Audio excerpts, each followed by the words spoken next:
Chime understands that every dollar counts. That's why when you set up a direct deposit through Chime, you get access to fee-free features like free overdraft coverage, getting paid up to 2 days early with direct deposit, and more. Learn more at chime.com/VIALL. Open a checking account with no monthly fees and no maintenance fees. We know today every dollar counts, so stop wasting money and start saving with Chime. With qualifying direct deposits, you're eligible for free overdrafts up to $200 on debit card purchases and cash withdrawals. To date, Chime has spotted members over 30 billion, that's with the B, dollars. Chime helps you get paid up to 2 days early with direct deposit. The 24/7 customer support is convenient.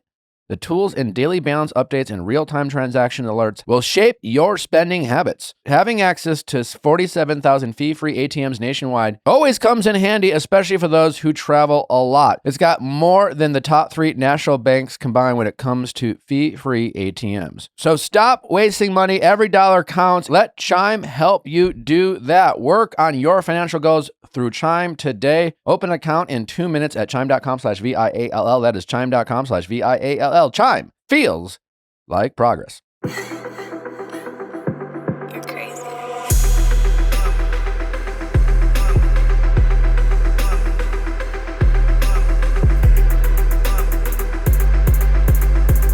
What's going on, everybody? Welcome back to another exciting episode of the Viall Files Reality Recap Edition. I am your host, Nick. I am tired.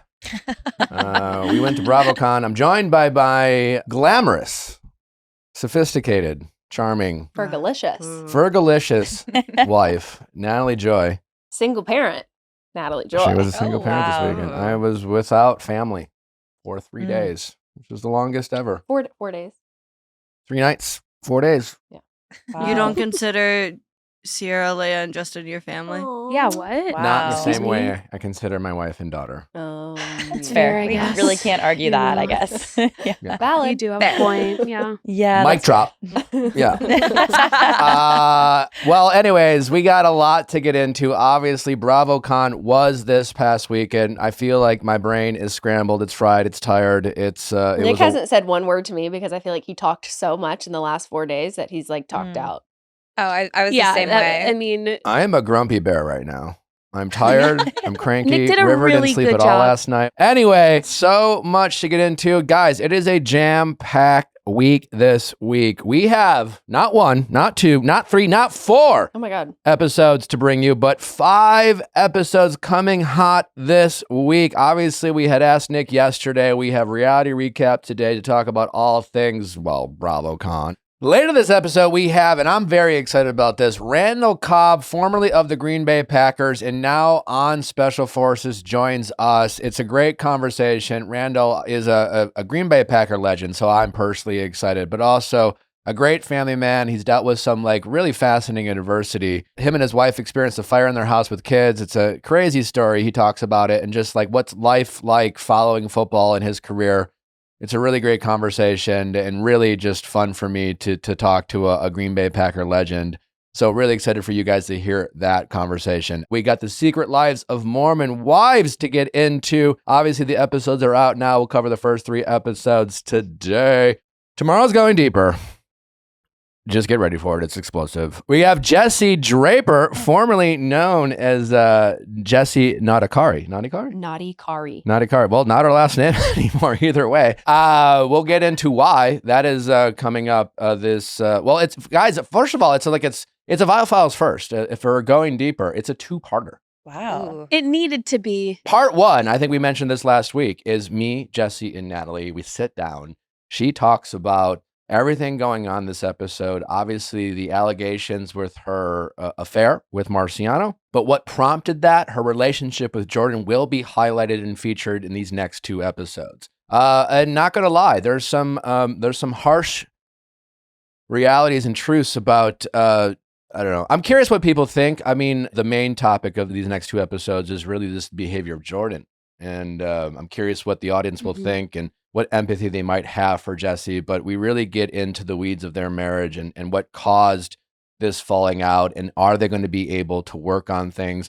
Well, it looks like Jesse and Jordan put their house up for sale, leading to more speculation about their marriage. We have all your burning questions answered. Part 2, following next week, it'll be it opens up with me sitting down with Jordan and asking him about some of his thoughts on his behavior, their marriage, their relationship, following the things that Jesse will say about their relationship. It is jaw-dropping. It's also it might be triggering. I don't know, for people out there. It's a jaw-dropping next couple episodes. Also, I think we got some housewives joining us this week. Thursday's episode of Reality Recap. Can't confirm who yet. There's a lot of conversations going on post BravoCon.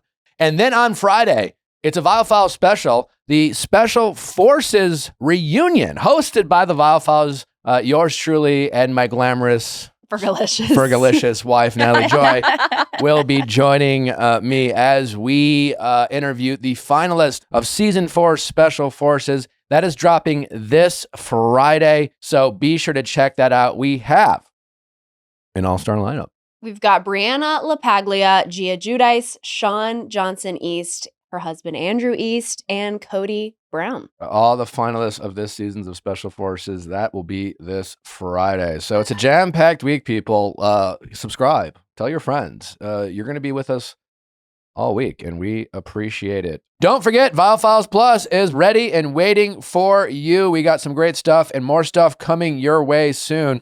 We got our deep dives, all your favorite conversations we did not get to talk about this week, all your favorite shows. Obviously, we cover so many shows when it comes to Reality Recap, but we deep dive on many of these shows on Viall Files Plus, plus your pop culture roundup, all your favorite pop culture topics we didn't get to talk about, and your update specials. It's free to sign up. Just go to viallfiles.com to do that, and you will not regret it. Also, merch, it's rocking and rolling. People are loving it. I just want to say, I know we mentioned this, but like this show has existed for 6+ years now. We have dropped over 1,000 episodes. And this is the first time I think we've had merch before. We dabbled in it. This is something we, like the household, us, my wife, we really put our heart and soul into this. And I am proud to put the Viall Files logo on this merch. Natalie came up with the design a couple of years ago, but it took 2 years to find a vendor and a partner that we really liked. We want to give you guys like good quality material, like things that look good on you, that are comfortable, that you want to put on your body. We really feel good about this. I'm really excited about this merch. People are loving it. The designs are great. We have more exciting ones coming up, but the supplies are limited for the first drop, the release, the OG. The classic selection. Viall Files merch.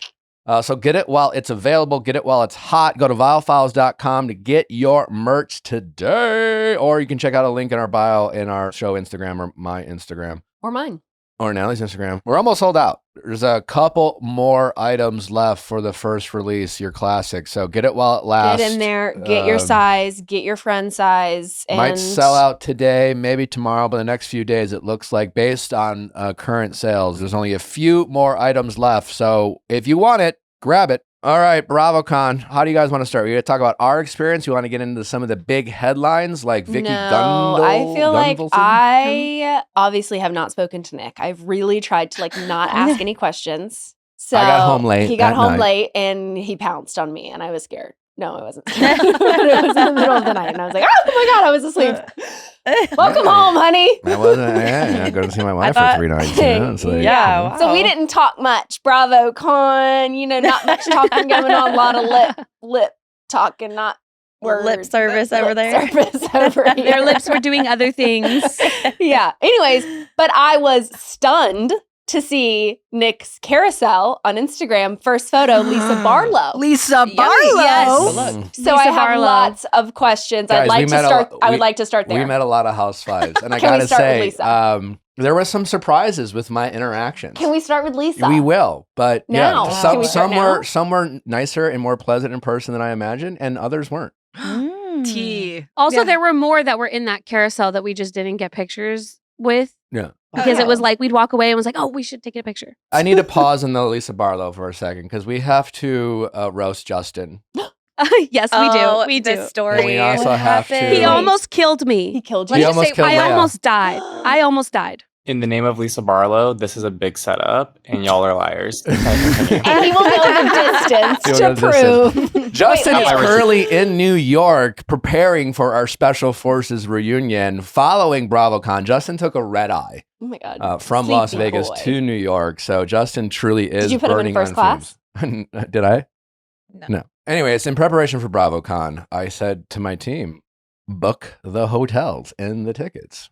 Justin seemed to head Justin up that is charge. savvy. Justin savvy. Financially savvy. Justin is, I will appreciate, frugal with my money. Frugal. Yes, he is. So I do want to acknowledge and appreciate Yes. that. Y'all should see the hotels he's trying I to was put Izzy in. like, let's just stay in somewhere nice. Like, we don't have to go crazy, but like, pick a nice hotel, find out where people are going. I don't know, do your research, whatever. Then at one point, Justin asked me if I wanted a special room. Oh, like a suite. Like a suite. And I was like, Could you no. imagine? And I was like, no, Justin, don't worry. I'm one of you. Just get me a normal room. You know, I don't need. That would be the time you fly first class, you get a penthouse. You're like, I'm not with my wife and my daughter. Let's go. Let's get the penthouse. Whatever. I flew Southwest. Shout out Southwest. Justin booked us at. And I was a bit surprised at first. I wasn't really paying attention the night before I went to BravoCon. Victoria came over, our friend. She's like, where are you staying? I'm like, I think Caesar's Palace. She's like, oh, nice. And I'm like, turns out I was wrong. I wasn't really paying attention. I show up in Vegas and I'm like, oh, I look at the itinerary. I'm like, oh, we're going. Oh, no. And I was like, maybe they have some fancy upgrade. Now, there was a reason in Justin's defense. Well, he got directed. Let's leave it at that. And then Justin just booked it. And it's like a hotel that hasn't seemed to have much of a makeover since 1973. Yes, you walk out into the hallway, the lights flicker, Oh. it's dark, it's cold. I'm just kidding. Oh, it's dark, Smoky. it's cold. There's blood on the walls. I get in. I get would've in loved first. it. I'm like, so why are we staying here? Leah laughs at the comment. Leah hadn't checked in yet.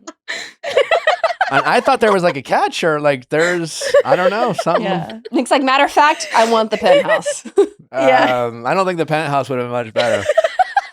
Anyways, then we go to get dinner. It's me, Sierra, and Justin. We're waiting on Leah. Leah's about to join us, and then all of a sudden, Justin get a text that like Leah was checking. No, but then Leah tries to check in, and then the rooms are under Justin's name, so Leah can't get in, and Justin's trying to help Leah. And then we think we help Leah, and then all of a sudden we get a text from Leah that she passed out in the lobby. Oh my God. Oh, I heard about this. She just passed out. She woke up with paramedics over her.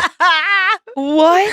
Wait, Leah, Yes, what happened? It's true. She doesn't remember. It was the smells. It was the lights. It was the everything. The crazy part was I was on the phone with them saying my wife is stranded in the lobby and like needs a room. Why did They're you like, name You were on the Sir. phone. Everyone's like, sir. We know. Yeah. She is Sir, not your wife. No, this always works when you say my wife. So I was saying my By the wife. way, and it's like I passed out. And I know the person on the wait. phone was like, wife. Yeah. Diva, my wife is on the line. Girl. By the way, I was Mrs. Phillips all weekend. Anyway. Oh my Anyways, God, congratulations, you two. Justin Period. saying my wife didn't Yes. work. I'm Me saying passing out on the floor didn't work. No. I still couldn't get a room. Oh my god. the crazy part is that I said my pregnant wife is stranded in the lobby. Why did you name my room Justin's second room? I gave you her name. So I was like, what is this? And she passes out somewhere in the between of me being on the phone with them. Oh my God. Because they were like, we can't do anything. We can't do anything. You have to be here to let her in. Wait, did Leah make it to dinner?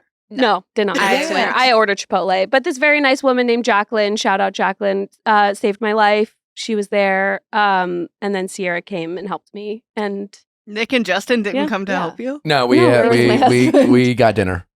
they got dinner. Well, how many Are you how many okay? people you need to screw in a light bulb? Like, what were you gonna do? We were like, There let were a us lot of know people if this, like, you know, Leah was like, I'm fine. I'm going to my room. Let us know if you guys need anything. Well, Sierra's room, because I still did not get a room after all this. meanwhile, no, what Justin and I were doing, we're getting us rooms at the Encore. Yes. So we, Thank you I'm for surprised that. there were Oh, rooms you guys available. changed. so were we. But anyways, Encore / The Win, lovely, really nice Mhm, hotel. mhm. If I hadn't passed out, would you have still moved us to the Encore? I wasn't staying. There was no way. No. Would you have left us? At No. I know Sierra would not have stayed. Her bougie ass would have been like, guys, I'm out. I actually had a reservation. Okay, so now can we get back to Lisa Barlow? Or Yeah. Sorry, I don't Anyway, care. I Lisa actually don't Barlow. care about Let's go. Leah passing out. Can I give Nick his Okay. flowers for 2 seconds? Because I will say he was going up talking to all the housewives, talking to all the Bravo talent. Nick worked really hard at that European Wax Center. I have never seen him hug, smile, small talk with so many people back to back. He made so many people's day. So I was like, that was really nice to see Nick. So there's your flowers. Was he? A man of the Was he people. waxing Anyways, anyone? I am emotionally and physically zapped. Like this introvert So is needs thanks to to all recharge of his batteries. thanks to all of y'all, I won't hear anything from my husband for at least 12 business days. The wired headphones are going in. Exactly. Yeah. Exactly. I'll be like, ah. I won't hear a peep on that airplane to New York City. I'll tell you what. No. Well, Lisa Barlow. Anyways, it was 3 days in the making. I on day one, I saw Lisa show up to the convention center with John, I believe her husband is. I called him Mr. Parallel Parker when I met him. Oh, you like that or no? He was a sport. He was a sport. I did not approach Lisa on day one. I was like, I don't know. But Yeah. you did approach John. Nope, didn't know one. On day two, I saw Lisa like kind of walk past me from a distance. Justin was like, "Go talk to her. Go talk to her." It's like And Nick wouldn't go the distance. I didn't go the distance. He played it cool. On day three, Lisa, we were in behind backstage, and Lisa walked up, and I stepped in front of her. I said, "Lisa, hi,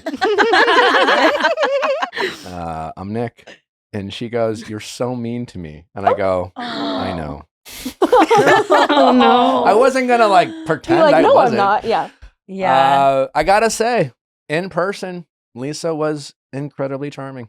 Mm-hmm. I bet. She was very Tamara Judge in the sense that, like, she was like, I don't take it personal, which I don't know. I mean, honestly, I was blown away by this version of Lisa Barlow. Well, she specifically told you, Nick. She said, "If you knew me, you would love me." Yeah, and that's she's all like, I if can you knew think me, every you would love time. me. If you knew me, you would love me. And I'm like, are you gonna? So like, I'm like, do you want to come on the show? Basically, she said yes. She said she wanted to space it out between, I guess, Brittany.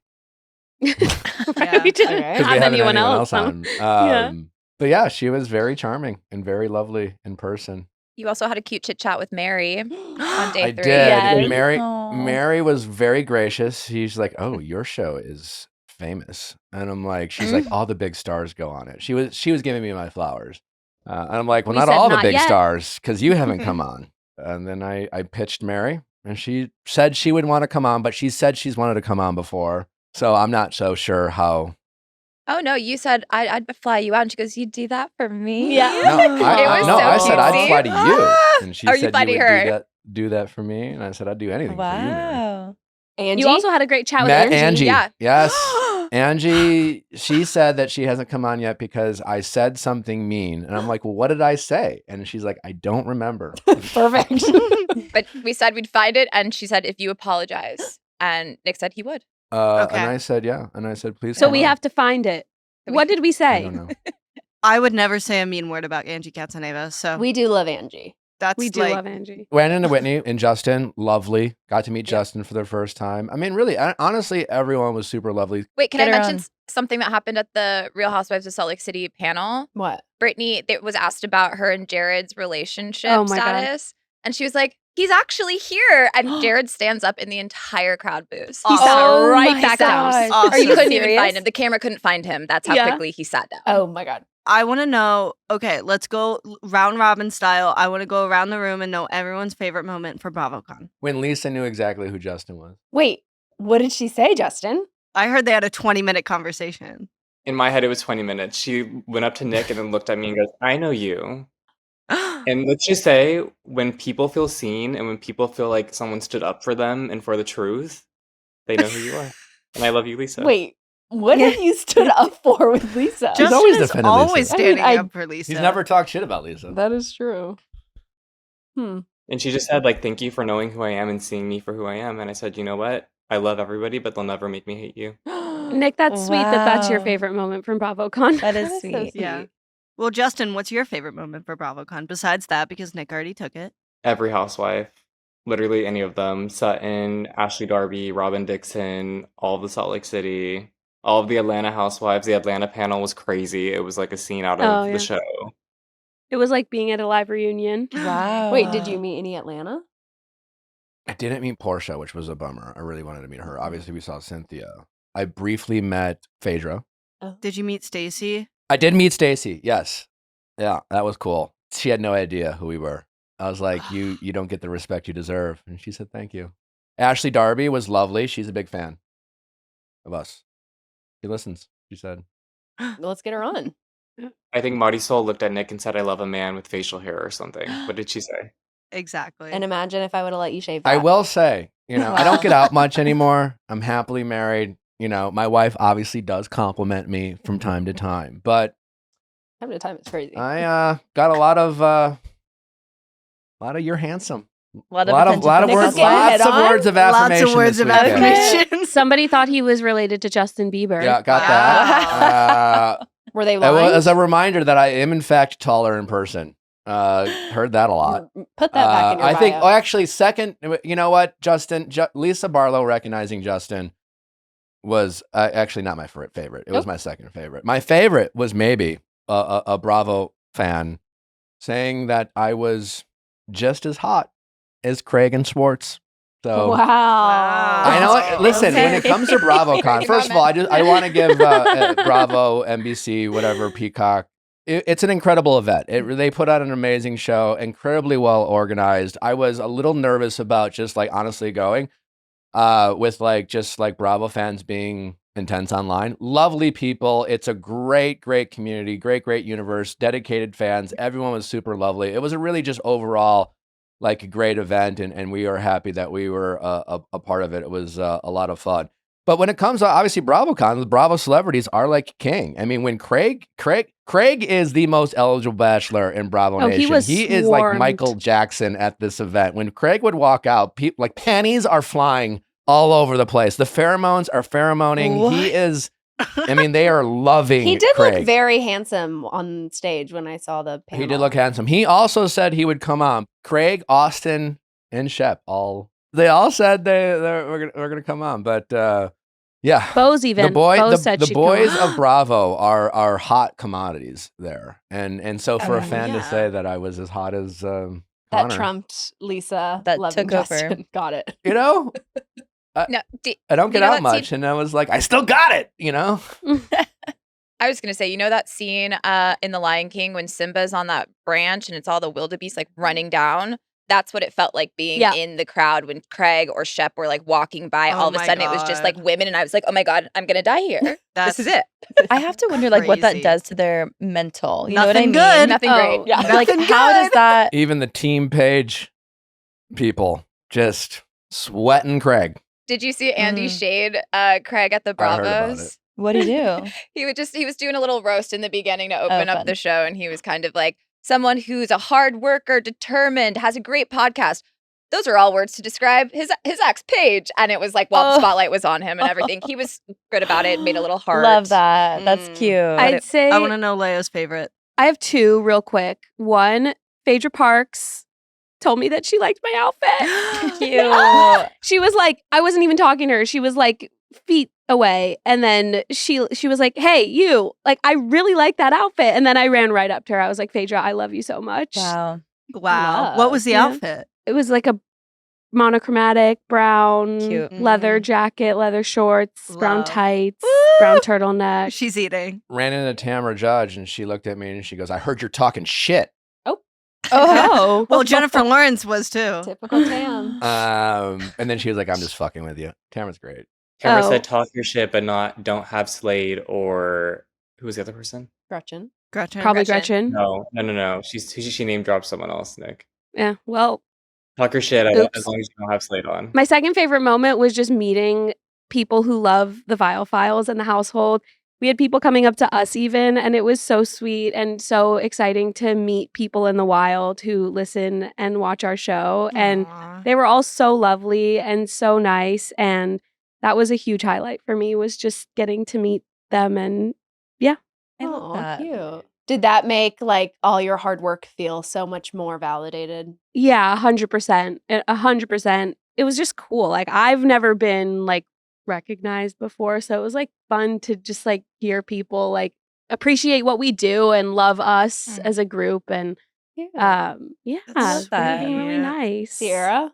I agree with Leah. I was meeting people from that enjoy listening to the podcast and getting to talk to them. That was really great. And then also, I really enjoyed being in the press room and getting to talk to all of the Bravo Lebs I've watched for so long. And it was just like one of those like full circle moments. I was like, wow, we really like we're here. That's so fucking cool. Did you have a favorite Aw, conversation? That's really sweet. Off the top of my head, no. I was like, because it was like everybody. Like I was just kind of like Phaedra walking by, having a chit chat. We talked to Kyle Cook for a little bit. Like it was just like because Carl introduced us to Kyle. Like it was just like one of those like really weird like surreal moments where it was like, wow, Oh, Carl is so nice. he's one of the nicest people. Oh my yeah. God. Well, I mean, I was not at BravoCon. I was low-key sick in my bed all weekend, but it sounded like so much fun. I will say I even have a favorite BravoCon moment from you guys because on Friday, I'm here at the office. I'm going to reenact this moment as if it was happening. I'm here at the office and I'm trying to get into the pre-sale to get Hayley Williams tickets, and it's run out. The tour is sold out. And I announce to the entire office, they can all testify on this, that I am going to do something very, very dark and drastic because I cannot get Hayley Williams tickets. And I am spiraling. I'm so upset. And in that moment, I'm texting the group chat saying, I didn't get Hayley Williams tickets. And then Leah says, look at your phone right now. Go on Viall Files Instagram stories. And it's a video of Meredith Marks saying hi to me. And I have never felt emotional whiplash like that in my entire life. I went from a deep, dark place of sadness to not getting Hayley Williams tickets to a reminder that my girl loves me. I love that. Wait, I have for you. one more funny moment. One of my favorite moments from BravoCon. We went to a panel that was about like shopping, and they started giving out freebies. Leah Wait, had tell the two- story from the beginning. Wait, you got freebies? Tell and the you story give from me the beginning. You woke up. Yeah, like I started the Not day. the beginning. We had coffee. They were giving giveaways to people in the crowd that were like getting their attention. So I told Sierra, grab these two phones, stand on the chair, and wave the flashlights. And she's like, I'm not doing that. And I said, give it to Leah. Leah does it. They see her. Gets the shirt. But it's just the idea that she's up there on camera. The shirt that Sierra's wearing. What is the Stop. shirt? Lover boy. Lover boy. Oh, yes, of course. Love. Okay. Cute. That was definitely one of my highlights of my trip there. Should we rapid fire some of the like headlines that came out of BravoCon? Well, yeah, some big stories that come out of BravoCon. Vicky Gunvalson is now back on The Real Housewives of OC. Apparently, it was like born out of sheer just Spontaneity. and Yeah. serendipity. Apparently, he was talking, according to Andy, he was talking to Vicky backstage, and it just, as he said, felt right. And in that moment, he brought out an orange and gave it to Vicky. And I saw Vicky earlier that day. Finally met her in person. Ashley Iaconetti, friend, dear friend of ours, in the world's worst kept secret, officially has been announced as a cast member of The Real Housewives of Rhode Island. Jared Haben is part of. I think that's the most bizarre part of this. Is Jared is a housewife husband. I love this. Well, he's in the Like, trailer. I'm so excited. And you have Ashley being like, I'm going to cry again. No, I'm seeing so many compilations of her just being like, I'm going to cry. I'm going to cry. Oh, she's going to cry. Oh, she's going to cry again. And I'm like, oh, she's back. She is so back. It'll be certainly interesting. What Welcome else? to What else Bravo. are some major headlines, Justin? Teresa, Melissa, Joe Gorga, that whole family was reunited, walking around everywhere, giving hugs, saying that they want to try to move forward. And the gag of it was Andy was saying, we've filmed that scene too many times before, that like he wants them to actually like mend their relationship before that even becomes a storyline on TV. Yeah, they can't just show up It's to BravoCon and pretend to be chill. They gotta like live it, be it. You know. Tamara called Jennifer Lawrence a bitch. I She did Yeah, see meant that was it. yep, crazy. Well, guess she won't be going on two T's. Lisa saw- Barlow also said everyone has bad days, talking about Jennifer Lawrence talking shit on her. Too. That was correct. Well, I feel like that was a bad edit in a. Hmm? Not that now that Lisa Barlow and I I are thought that friends. was an amazing response. No, it was perfect. It was the perfect amount of tea. She was like, Lisa talking shit about Jennifer. she didn't talk shit about her. She was like, I love Jennifer Lawrence. She can do no wrong. She has put she's been a supporter of our show. She has backed our show. She loves our show. We love her. You know, But the everybody headline that- has bad days. It was perfect. Yeah, but the headline was kind of like she defends Jennifer Lawrence and then has everyone has bad days, as if like it was the headline was edited to like make Lisa look bad. Well, she didn't write the headline, Yep. and you know how headlines are. I'm defending Lisa. I'm just saying that the actual interview was actually like, I was like, good for Lisa. She didn't like Lisa Barlow this. She actually Right. And then Tamara Judge went, she's a bitch. I love Which it. honestly, Bitch. Jennifer probably Awesome. loves. Yeah. Yeah. We have Sutton Strack called Garcelle's departure from Beverly Hills a blessing because That's it allowed wild. her to be closer to the other women.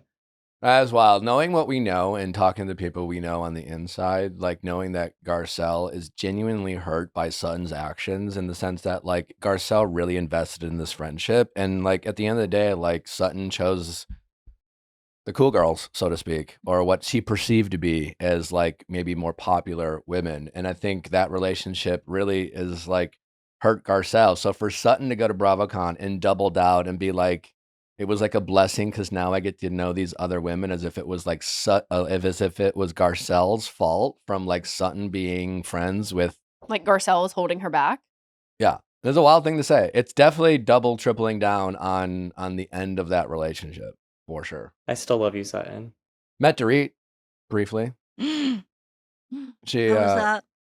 couldn't tell if she was being serious or played dumb. Some of the housewives very gracious. We love you. Oh my god, we listen to you. We're big fans. Some of them kind of like play dumb. You can see like them like they would be talking about us and we'd go up and say hi and be like, oh my god, who are you? And I'm like, yeah, for sure. And then other ones were like clearly no idea. Hard to tell with the. What'd she say? Dorit said your name sounded scary. She said Oh. Viall sounds scary. Well, Well, it little is. does she know it's Viall. Yeah. I don't think she knew who we were, or she did a good job No. acting.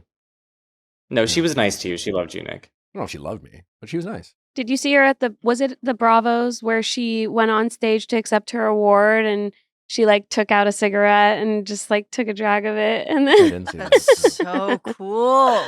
We have Andy saying that Roni is almost like fully cast and it won't be a hybrid cast. So the old women of old Roni will be in the radar somewhere else, but not on actual Roni. Then we have New Jersey. They're going to announce it soon, but he wants to make sure the casting is perfect. Then we have Wendy Osefo did address her arrest on her panel. So Wendy Osefo basically said, like, we really respect and love everybody's peace. We can't answer every question right now, but as of now, everything is just an allegation. Then we have Portia, Sonia, and Heather are joining Love Hotel. So it's like a season 2 of Love Hotel. I love Sonia Morgan. I cannot wait to see her. This is going to be like a buffet for her. What met her about too. the Ultimate Road Trip? Oh, yeah. I'm Yes. so excited for that. Yeah, so they Thelma and basically- Louise, but housewives? You kidding Well, they me? announced that Ultimate Girls Trip is coming back, but it's coming back in a different format. So essentially, it's the most iconic housewives taking road trips to every city that Housewives is in. If they're not using Angie Katsaneva's RV, that's a big mistake. Yes. It has huge. to be, yeah. oh, another thing, it seemed like Carl and Vanita might be catching vibes. Yeah. Oh. Carl did a panel and they were asking if there was any Bravo celebrities that he had interest in. He said, last night I had a great time talking and getting to know Vanita. She's beautiful. Like, I would love Wow. to spend more time with her. I love that. I heard West Wilson was name dropping Brielle Bierman. Ooh, Ariana. West grabbed my ass. Ariana? Is that her name? Ariana Bierman. Ariana Yeah, I Bierman. love when shooters shoot, you know? He grabbed your ass? Yeah, he grew up. with me. West grabbed your ass. My Yeah. ass. Yeah. Okay. I was Nick's like, ass. Well, yeah. Anyways, it was a wild BravoCon. Thanks to all the people who said hi. Everyone there who met me asked for my wife. So next time she will have to join us. European Yes. Wax Center, do you hear that? I will have to join it. But anyways, We it need was a great to biofile see all the members of the household who came up and said hi to all of us. We really appreciate it. It was a lot of fun to interact with Bravo. Definitely coming back to BravoCon when it returns. It was a ton of fun. Up next, we got Randall Cobb from Special Forces. Obviously, as a big Packer fan, I'm super excited about this. And then following Randall, we'll get into the Secret Lives of Mormon Wives first few episodes, setting up the conversation we have with Jesse on Going Deeper. Then we'll get into a little Housewives of OC reunion part 2 and call it a day from there. Up next, Randall Cobb. When you think about the holidays, I think about little moments with Jeff and Steve, our dogs. And that's why we are joining Chewy Claus, who is out there making pet wishes come true. From November 4th to December 24th, share your pet's wish at chewy.com/chewyclaws. Each wish triggers a donation of 5 meals to shelters and rescues across the country. Send your pet's wish through the Chewy app, and they will double their donation to shelters and rescues across the country. Shelters and rescues can join in on the joy by submitting their own wish list to Chewy Claus. Their community can find their wish list and donate items directly to them. Chewy, just a reminder, has all the possible pet supplies, toys, medicines, accessories for all your animals' needs, whether it's your dogs, your cats, your birds, your fish. Chewy has you covered. Every pet deserves a wish come true. Send your pet's wish to chewy.com/chewyclaws, and it might become a reality. Plus, your wish means Chewy will donate 5 meals to pets in need.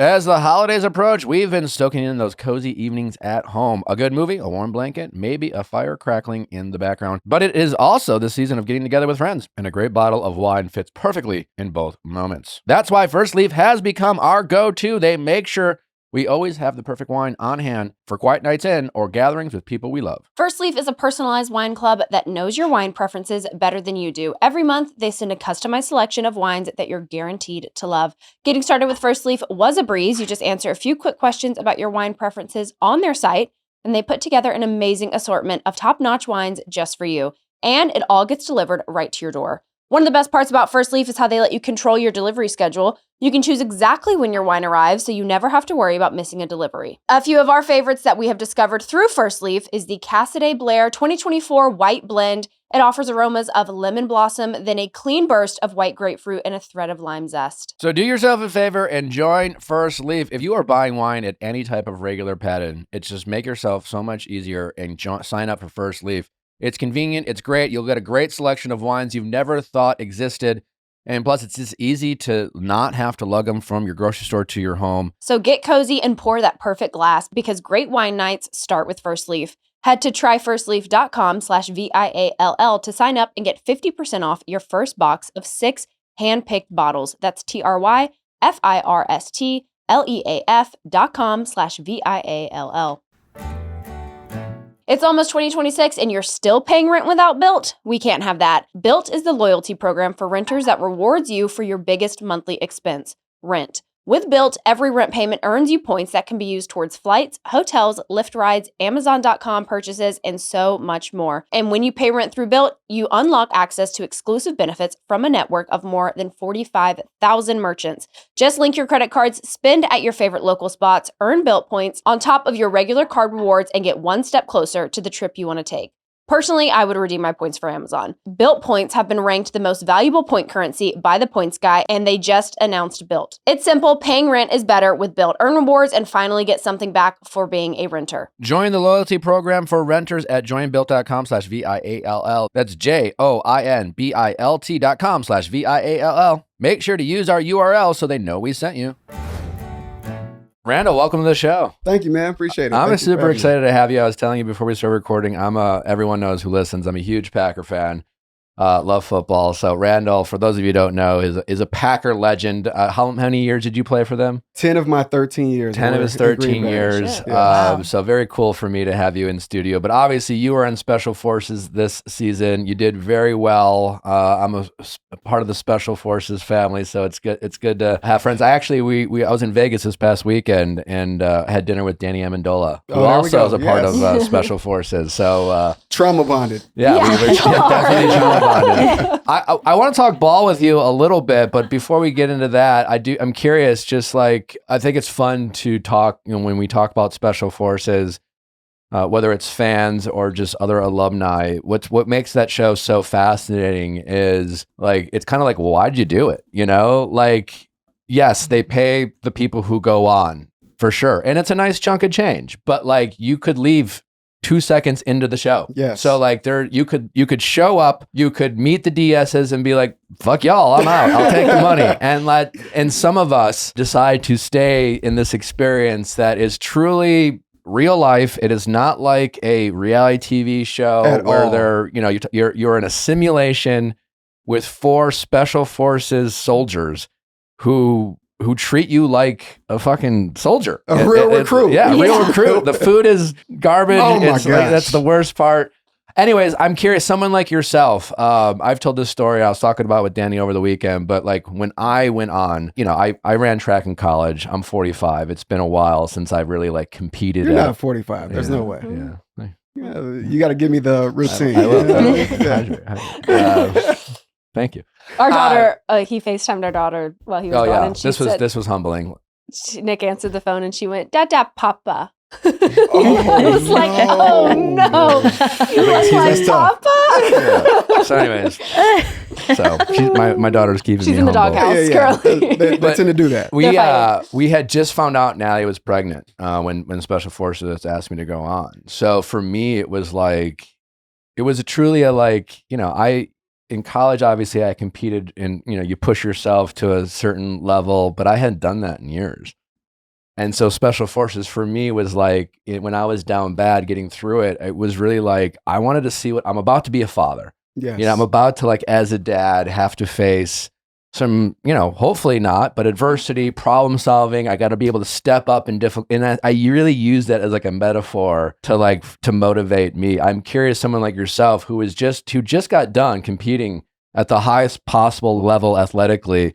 What prompted you to do Special Forces and go through very far throughout the course like you did? Well, I will say that I just have so much respect for our military, and I was honored that I had that opportunity, right, to get to go on the show and get to live out what they do on a day-to-day basis. And whenever I got the call, I was like, I hadn't watched the show, so I was like, well, let me talk to a few people, let me get an idea. And they were like, okay, you got 24 hours to make a decision. Oh. So Wow.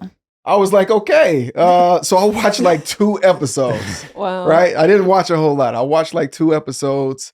I called a buddy, Golden Tate, who was on last season, and asked him about his experience, what he thought. He was like, I would tell anyone to do it, but I'll never do it again. And I was like, wait, what do you mean by that? And then he dives into it. He dives into everything that happens. And after that phone call, I was kind of like, well, I don't want to take someone else's experience and put that on in my own mind of what it could be and what could happen from the show. So I kind of just took those 24 hours, watched a couple episodes, and was like, all right, let's do it. Let's do it. Let's check it out. Would you, and now following your experience, do you have the same opinion as Golden? Without a doubt. I had an incredible experience. I enjoyed every moment of it. Not every moment, but, you get to see some incredible views. We're in Morocco.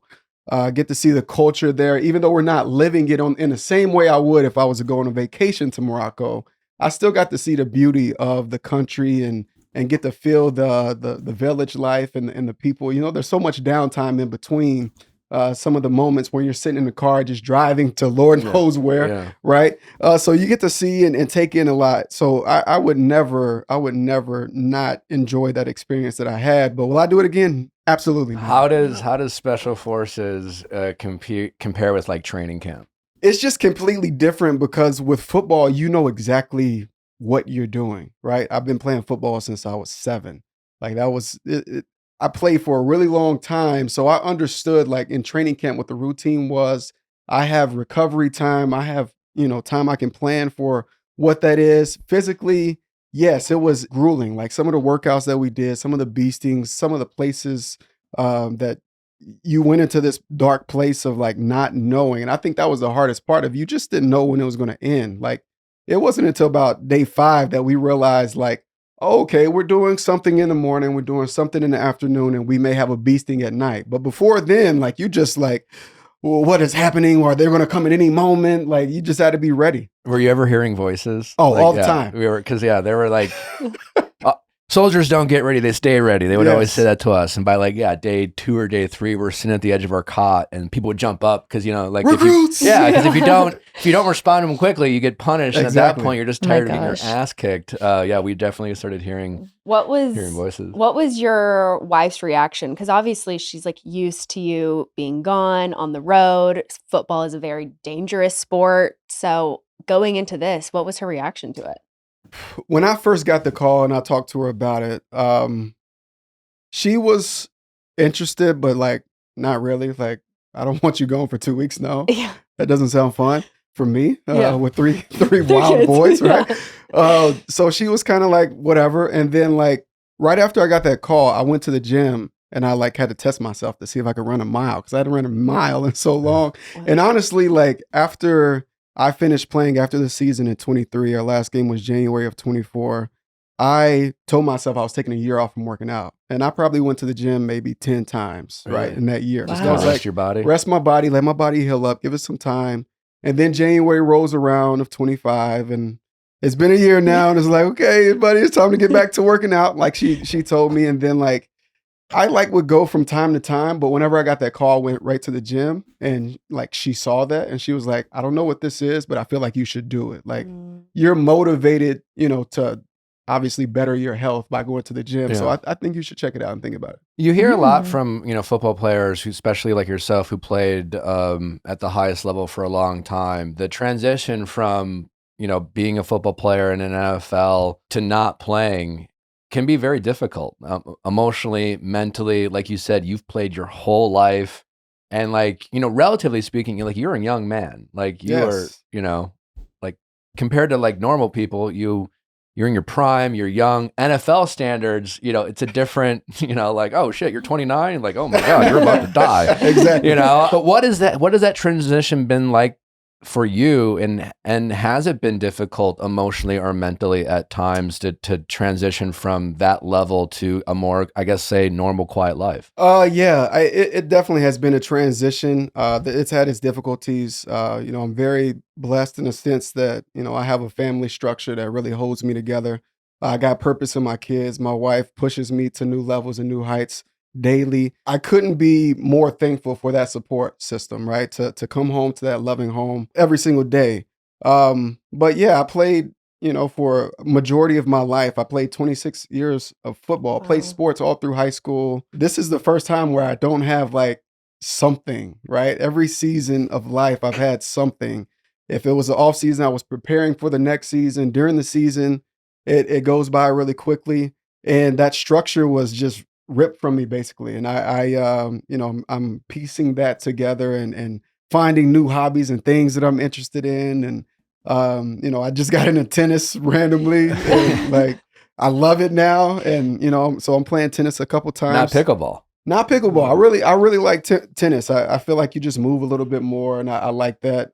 Like you have to be skilled. Like me and my wife played in the mixed doubles match at the club and like got smacked. And I was like, okay, all right. Yeah, I got some working to do. So that's been a fun transition. But yeah, I would say that it does have its difficulties. And that was one of the reasons I went on the show, because I wanted that thrill back. It's very euphoric to be able to be in a stadium with 80,000 people. And if you're on the road, silence a crowd by one given moment, or if you're at home, to feel that energy of the fans, because we really feed off of that. You get the ball and get in the end zone and feel that crowd just to look out. So this was probably the closest thing that I've ever felt to that, going on the show and having those moments. And no, there wasn't a crowd, but that euphoric feeling of going down a dam or jumping out of a helicopter. Like it was a lot of fun. In your questioning, you opened up about the house fire that you and your family experienced. What happened? Because it doesn't really show. I'm sure you talked about it, but what happened? Yeah, so we had a house fire in the garage. We had a Tesla, and right at the connection of the cord in the wall, a fire started. The fire alarm went off. We had a faulty fire alarm like 3 months earlier, so we didn't really think much of it. It's like 10 p.m. Yeah. Me and my wife were in the office, like getting our youngest son's passport information ready. We had a passport appointment the next morning. So we're getting that all in line, and the fire alarm goes off. Babies are sleeping. Nobody, like we're not in a rush. We're thinking like, okay, well, I'm gonna go get the kids, bring them down. Let's get them to the car. Like whatever the sound is, we don't want that on the baby, especially, right? So like, we get them to the garage door. I open the door, and just the garage is ablaze. And like, my gosh, we're scrambling. We all get out the house. So we realize the dog is still in the house. Oh no. Where was the my dog? gosh. I'm thinking in my mind, like, okay, please be outside. Please be in the backyard, because I'll let him out, in the evening sometime to go outside. He wasn't out back. I run back in the house, get the dog. We come out the front door, and she's on the phone with 911. I'm calling 911. Fortunately enough, that night we had a night nurse coming, right? The night nurse is pulling up at the same time we're running down the hill. We get the kids in her car. She pulls the car up a little further so the kids don't experience the full traumatic experience. Totally. Right. So we get them out of the way. The fire department shows up, 20 fire trucks. They put the fire out. ATF is there that night. They're telling us about these Tesla fires and all this. It was like a whole thing. And then, Red Cross shows up and they're like, hey, do you need anywhere to stay tonight? And at that moment, I was like, oh my God, we're homeless. Yeah. Like, we're homeless, right? Yeah. Like, so it took more than your garage. Well, did it come into the So because we went out the garage door, we didn't think to close the door behind us. All that smoke. All the smoke damage throughout the house. Everything was a total loss just based off of the soot and smoke damage. We had to take that house down to the studs. Once we took it down to the studs, luckily we realized that it wasn't as bad as we thought it was. Yes, it was smoke damage, so we had handle that. But we're building that house back up now. It's going to be going on the market soon. Everything is luckily okay with the structure. But yeah, it was a crazy. Do you still own a Tesla? No. No. Oh my God. No, we went in a different direction. Hard no. Hearing you tell that story, I'm curious. Ever since I've been a dad or Nellie and I got married, there's just been a couple moments. What you experienced, that must have been pretty scary and traumatic. Thankfully we haven't experienced a situation like that scary, but there have been moments for you feel like you're in crisis. As a dad and as a husband, and obviously it can be scary, but there's certain moments where you really feel like you're stepping up for your family in a way. In that moment, did you kind of have that feeling where it's just it feels like the world's coming down on you and falling apart in a way, but at the same time, there's a calmness you have because you're in dad mode, you're in husband mode, and you're kind of protecting the family? Yeah, I mean, in that sense, yes, for sure. That was a very dark time, not only moment, but the aftermath of that, right? You start playing back all the different scenarios of what could have happened because luckily we had a hardwired fire detector in our garage. But say we didn't, right? Yeah. Our bedroom and where we were, the office, were on the other side of the house. So if we didn't have that smoke would have went right upstairs. It would have got to the kids. It would have got to them way before it would have got to us, that we would have known about it. So you start to play back through all those what ifs, and then you're going through piecing your lives back together because we lost all the contents. We lost everything. Our kids, they didn't have anything but the clothes on their back, right? Wow. They didn't have shoes when we left the house. And luckily we had a great community.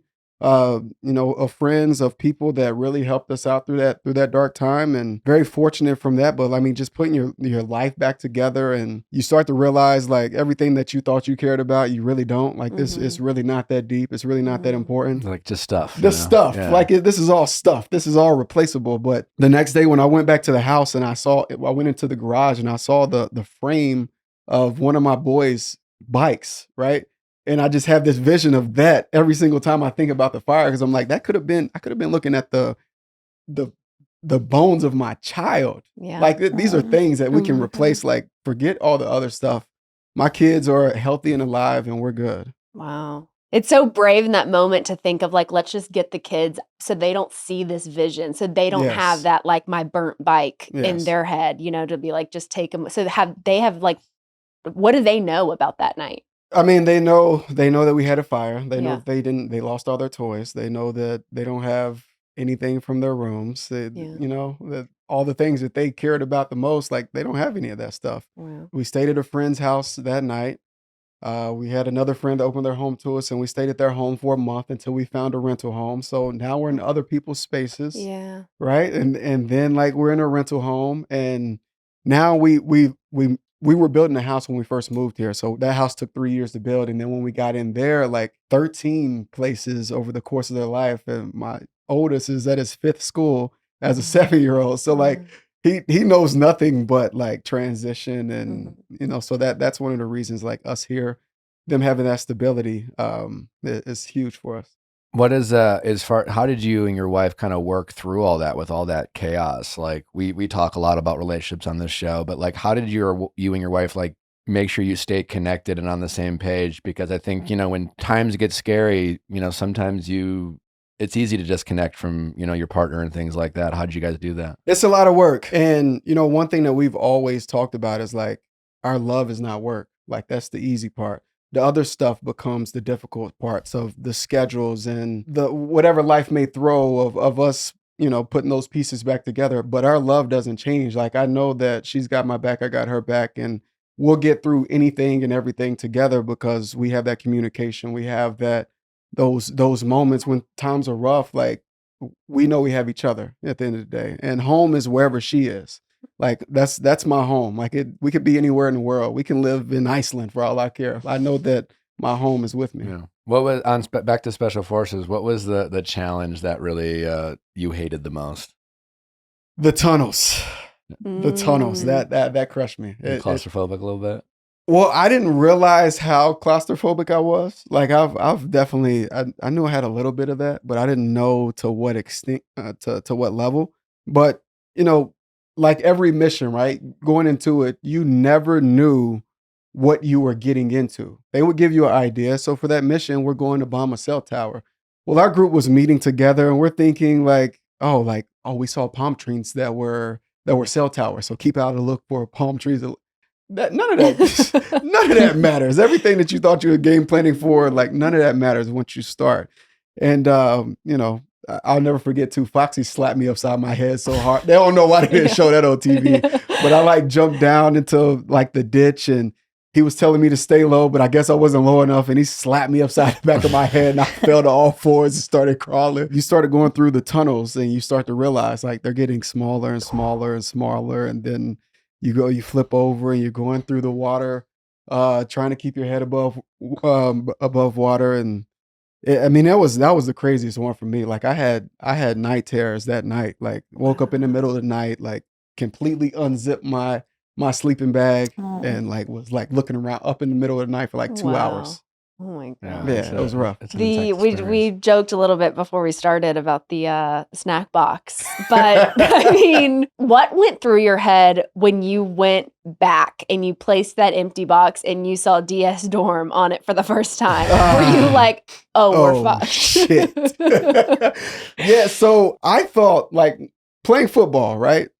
Sometimes our coach would throw us a bone. Like, you've been having a great day. We're going to have no meetings in the afternoon. We're actually going to go bowling today, have a little team bonding moment. So when I saw that box in my mind, I was like, they're throwing us a bone. Nick Young, Swaggy P, the whole time, all he was talking about was Coke. We had passed 18-wheelers that had the Coke sign on. I just want a Coke. I just need a Coke right now. Just please let me get a Coke. Somebody give me a Coke. And then finally, he leaves, and then we come back, and there's a box with Coke. So in my mind, I'm like, this was... They heard him. Yeah. These guys are being so nice. I'm holding Coke up to the camera like, Nick, we wish you would have wish you were Cheers. here. Yeah. But yeah, I brought it out. Everybody, we all indulged, enjoyed. I guess Chanel told us in the cafeteria. I don't remember her. I probably was in a trance because I got a sweet tooth. You saw that Twix. And Yeah. Sorry, I can't hear. My wife would tell you. She came after Halloween. She looked in the trash can and saw a bunch of candy wrappers, and she was like, "Which one of you kids took?" I was like, "Oh, that was good. My bad." Were you scared to kind of go back to the group and be like, "Guys, I fucked up. That was for the DSs. We're gonna be punished." No, I wasn't, because in that moment I was like, I got to take ownership. That's nobody else's fault. That's mine. I presented that to y'all as we got a treat. They're looking out for us, not realizing that it wasn't what I thought it was. So yeah, that was tough. What was the water that they threw on you? Was it from the toilet? We thought that in the beginning. Yeah. And then we realized it was just sand and toilet paper that they had thrown in the water. So it wasn't. Okay. But they were calling us the shitty crew after that. BG and Bree.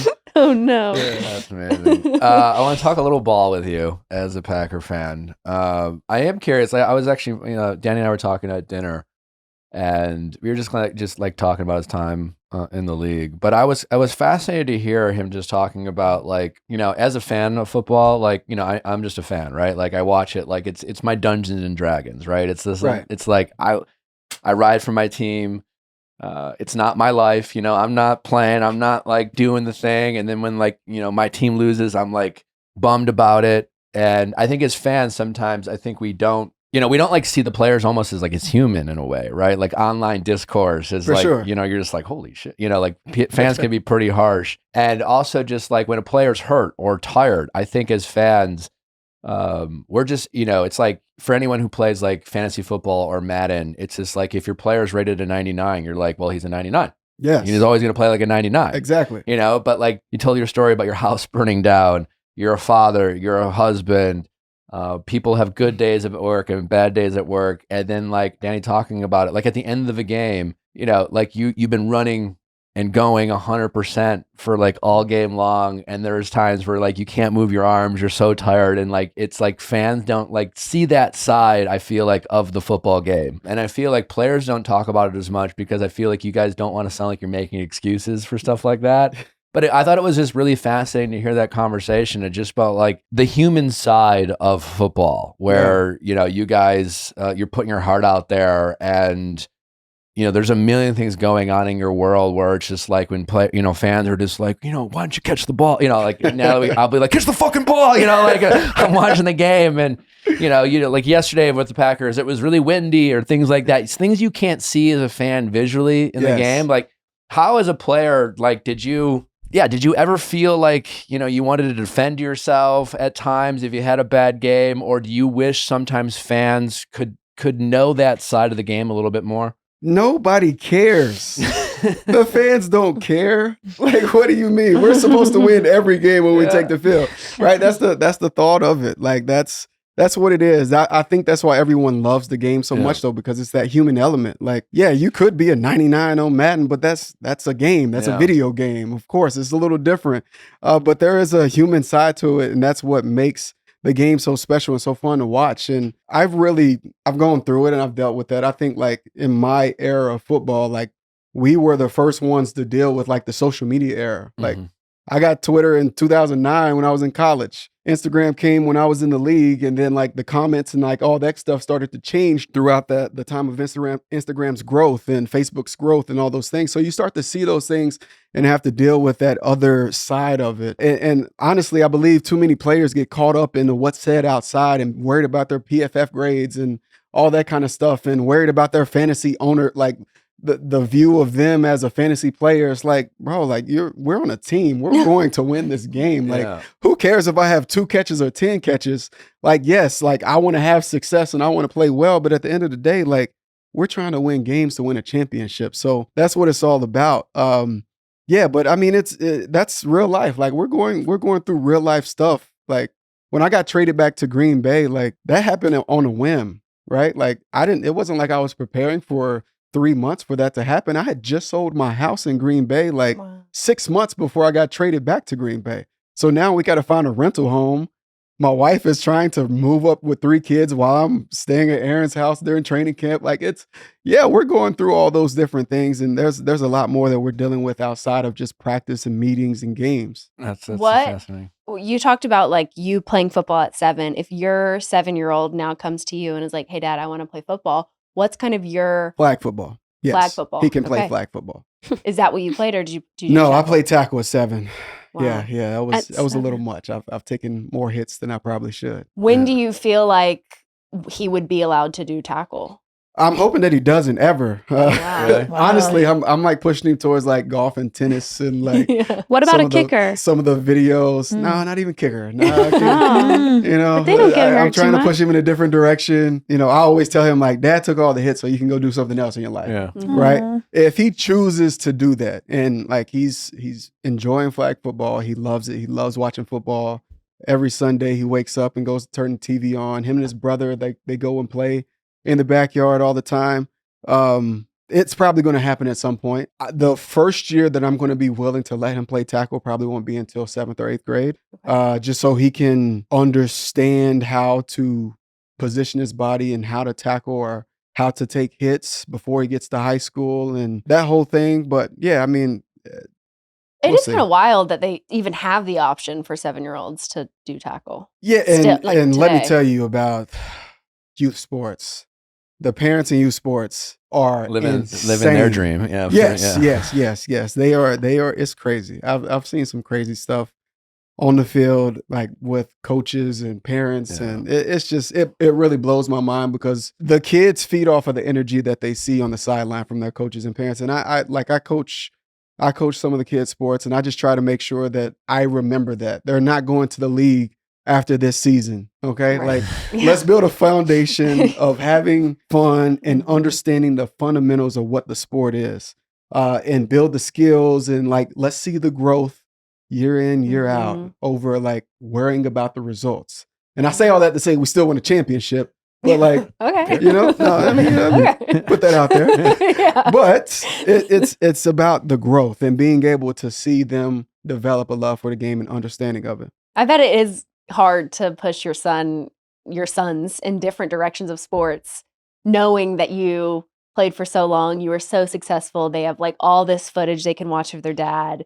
Your jerseys, I'm sure, I'm sure they just are they want to be their dad. So I'm sure that's hard for you to be like, no, tennis. Do you for the longest time, from every year that I was in the NFL, I never once had any football stuff up in my house. Really? Wow. Never. I didn't have any pictures, any jerseys, any helmets. There may be some footballs laying around here and there. We move into the new house, and I built out this man cave, and make some spaces for some of those moments and some of the things that I've got over my career. And now that stuff is up, and it's see, this is why now my kids are out in the backyard playing football and tackling, and I'm this is the whole reason I didn't do this. I was trying to tell my wife that. She was like, no, it's okay. I'm like, see, this is it. This is the reason The right man here. cave. Yeah, the man cave does that. What is your most memorable play as an NFL player? I would say for me, and some fans may disagree, but for me personally, it was the first game. It was the kickoff return. I remember. And the touchdown. I had a receiving touchdown in that game too. Yeah. Which was the first game of the season. 2011. Coming out of the lockout, the Packers had just won the Super Bowl.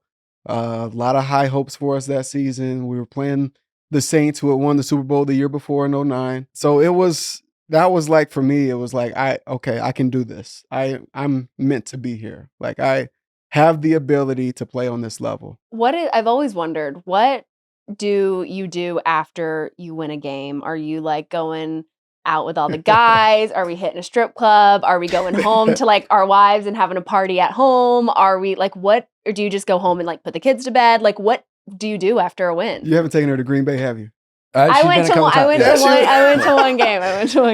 After games in Green Bay, the city Not shuts down, right? There's no restaurants that are open. There's one restaurant that I would go to, Republic. That was the only restaurant in town that was open, other than Texas Roadhouse and Papa John. And that's a lot of times what we ended up doing. If we didn't go to Republic, we were going home, ordering Papa John's or Domino's, and hanging out at the house, and maybe have some teammates over, or maybe I had some friends and family in town, and we just have a time at the house. But yeah, that Is it spent talking about the game? Depends on how the game went. Yeah.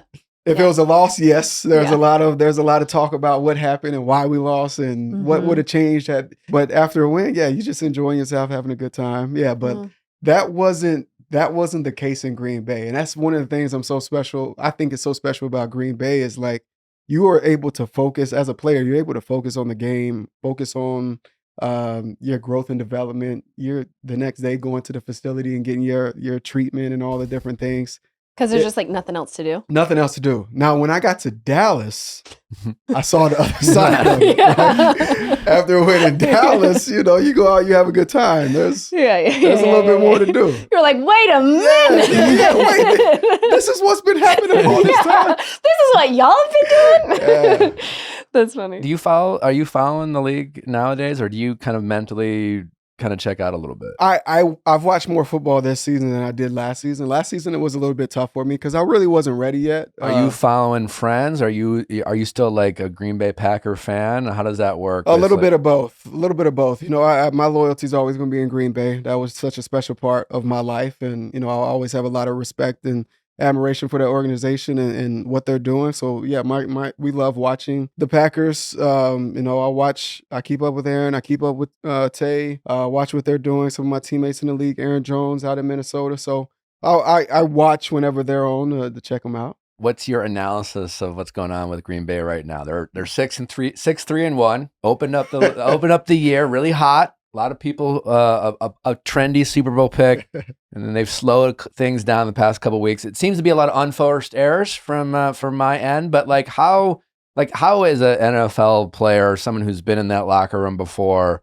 how do you see this team, and why is a league where you can feel like you look like the best team one week, and the next week you're just like, how can we lose the Carolina Panthers at home? What's going on there? I remember 2010.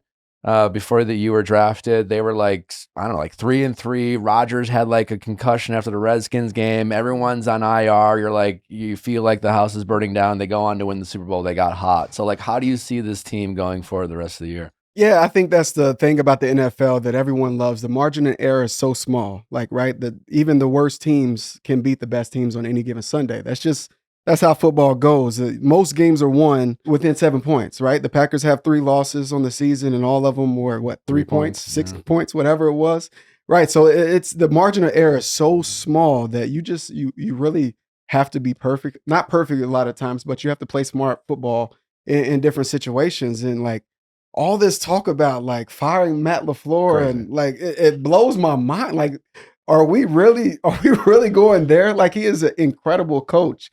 And what he's been able to do with the development of Jordan Love, and to see where he's at, to see the player that he is now, based off of when he came into the league, the growth that they've had, the defense and the way that they're playing, and they've played lights out. What do you want from? We're talking about Micah Parsons not having a sack, and what? He's going to get them. They're going to come. When you watch, the defense, it's he is truly.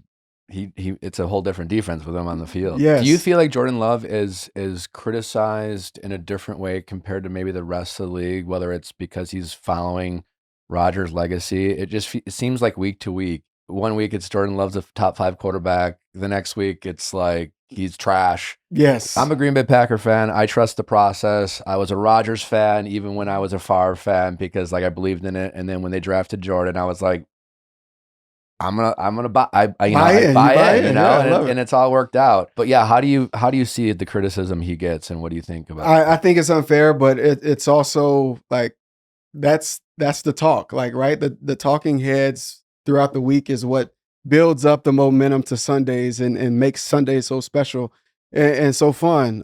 When you're getting paid what he's getting paid, when you're playing for the Green Bay Packers and you're a projected top 5 quarterback, there's a certain standard that you should be playing at from the outside, right? As a former player, I know there's so many other variables to it that no one wants to talk about.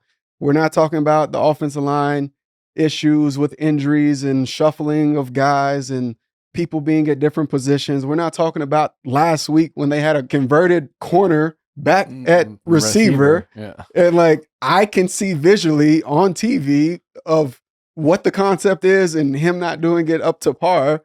Yes, I understand everything else so I look at it from a completely different lens. Sure. And I think Jordan's played phenomenal this year. Has it been perfect every week? No. Is he winning games? Yes. They're 6-3-1. What do you want them to be undefeated? That just doesn't happen every year in this league. That's not normal. When's the last undefeated team, right? Yeah. 72. The Dolphins. Question. So obviously Tucker Kraft got hurt a couple games ago. I didn't even know they would do this, but brought in Josh Wiley to take his place. Hopefully nothing does happen to anyone else on our team. And they called you. Would you step in? If they want me to stand on the sidelines. You don't think you have it in you to play another game? No. I'm done. You're done. I'm done. Fully done. Yeah, like I told you, I haven't been You've working been in the out. gym. I'm not going to. They're like, we got Bo. He's playing receiver, man. He's a cornerback. We need you. No. Okay. We're It's past done. that. Okay. My time has come and passed. I can be an armchair quarterback now and talk about it from a different light. Love what you're doing, Randall. Huge fan of the Packers. I honestly remember the day. I remember when you were drafted. I remember where I was.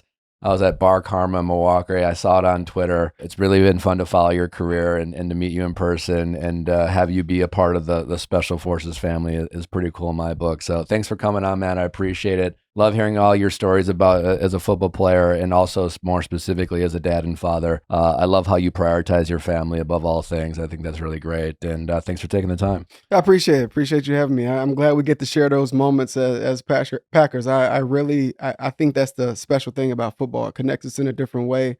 I remember those moments just as much as you do, and to hear it from your perspective, I love it. Yeah, his kickoff return was really. Was it like that one from Auburn, Alabama game? No, very different. Equally as cool. It was like 102 yards. He almost got tackled like 3 times. Then John. Have you shown your boys this They've play? seen it. Yes. And then John Kuhn almost like grabbed him, picked him up, and flipped him, and it was a really great play. Randall, appreciate your time, man. Thank you. Appreciate y'all.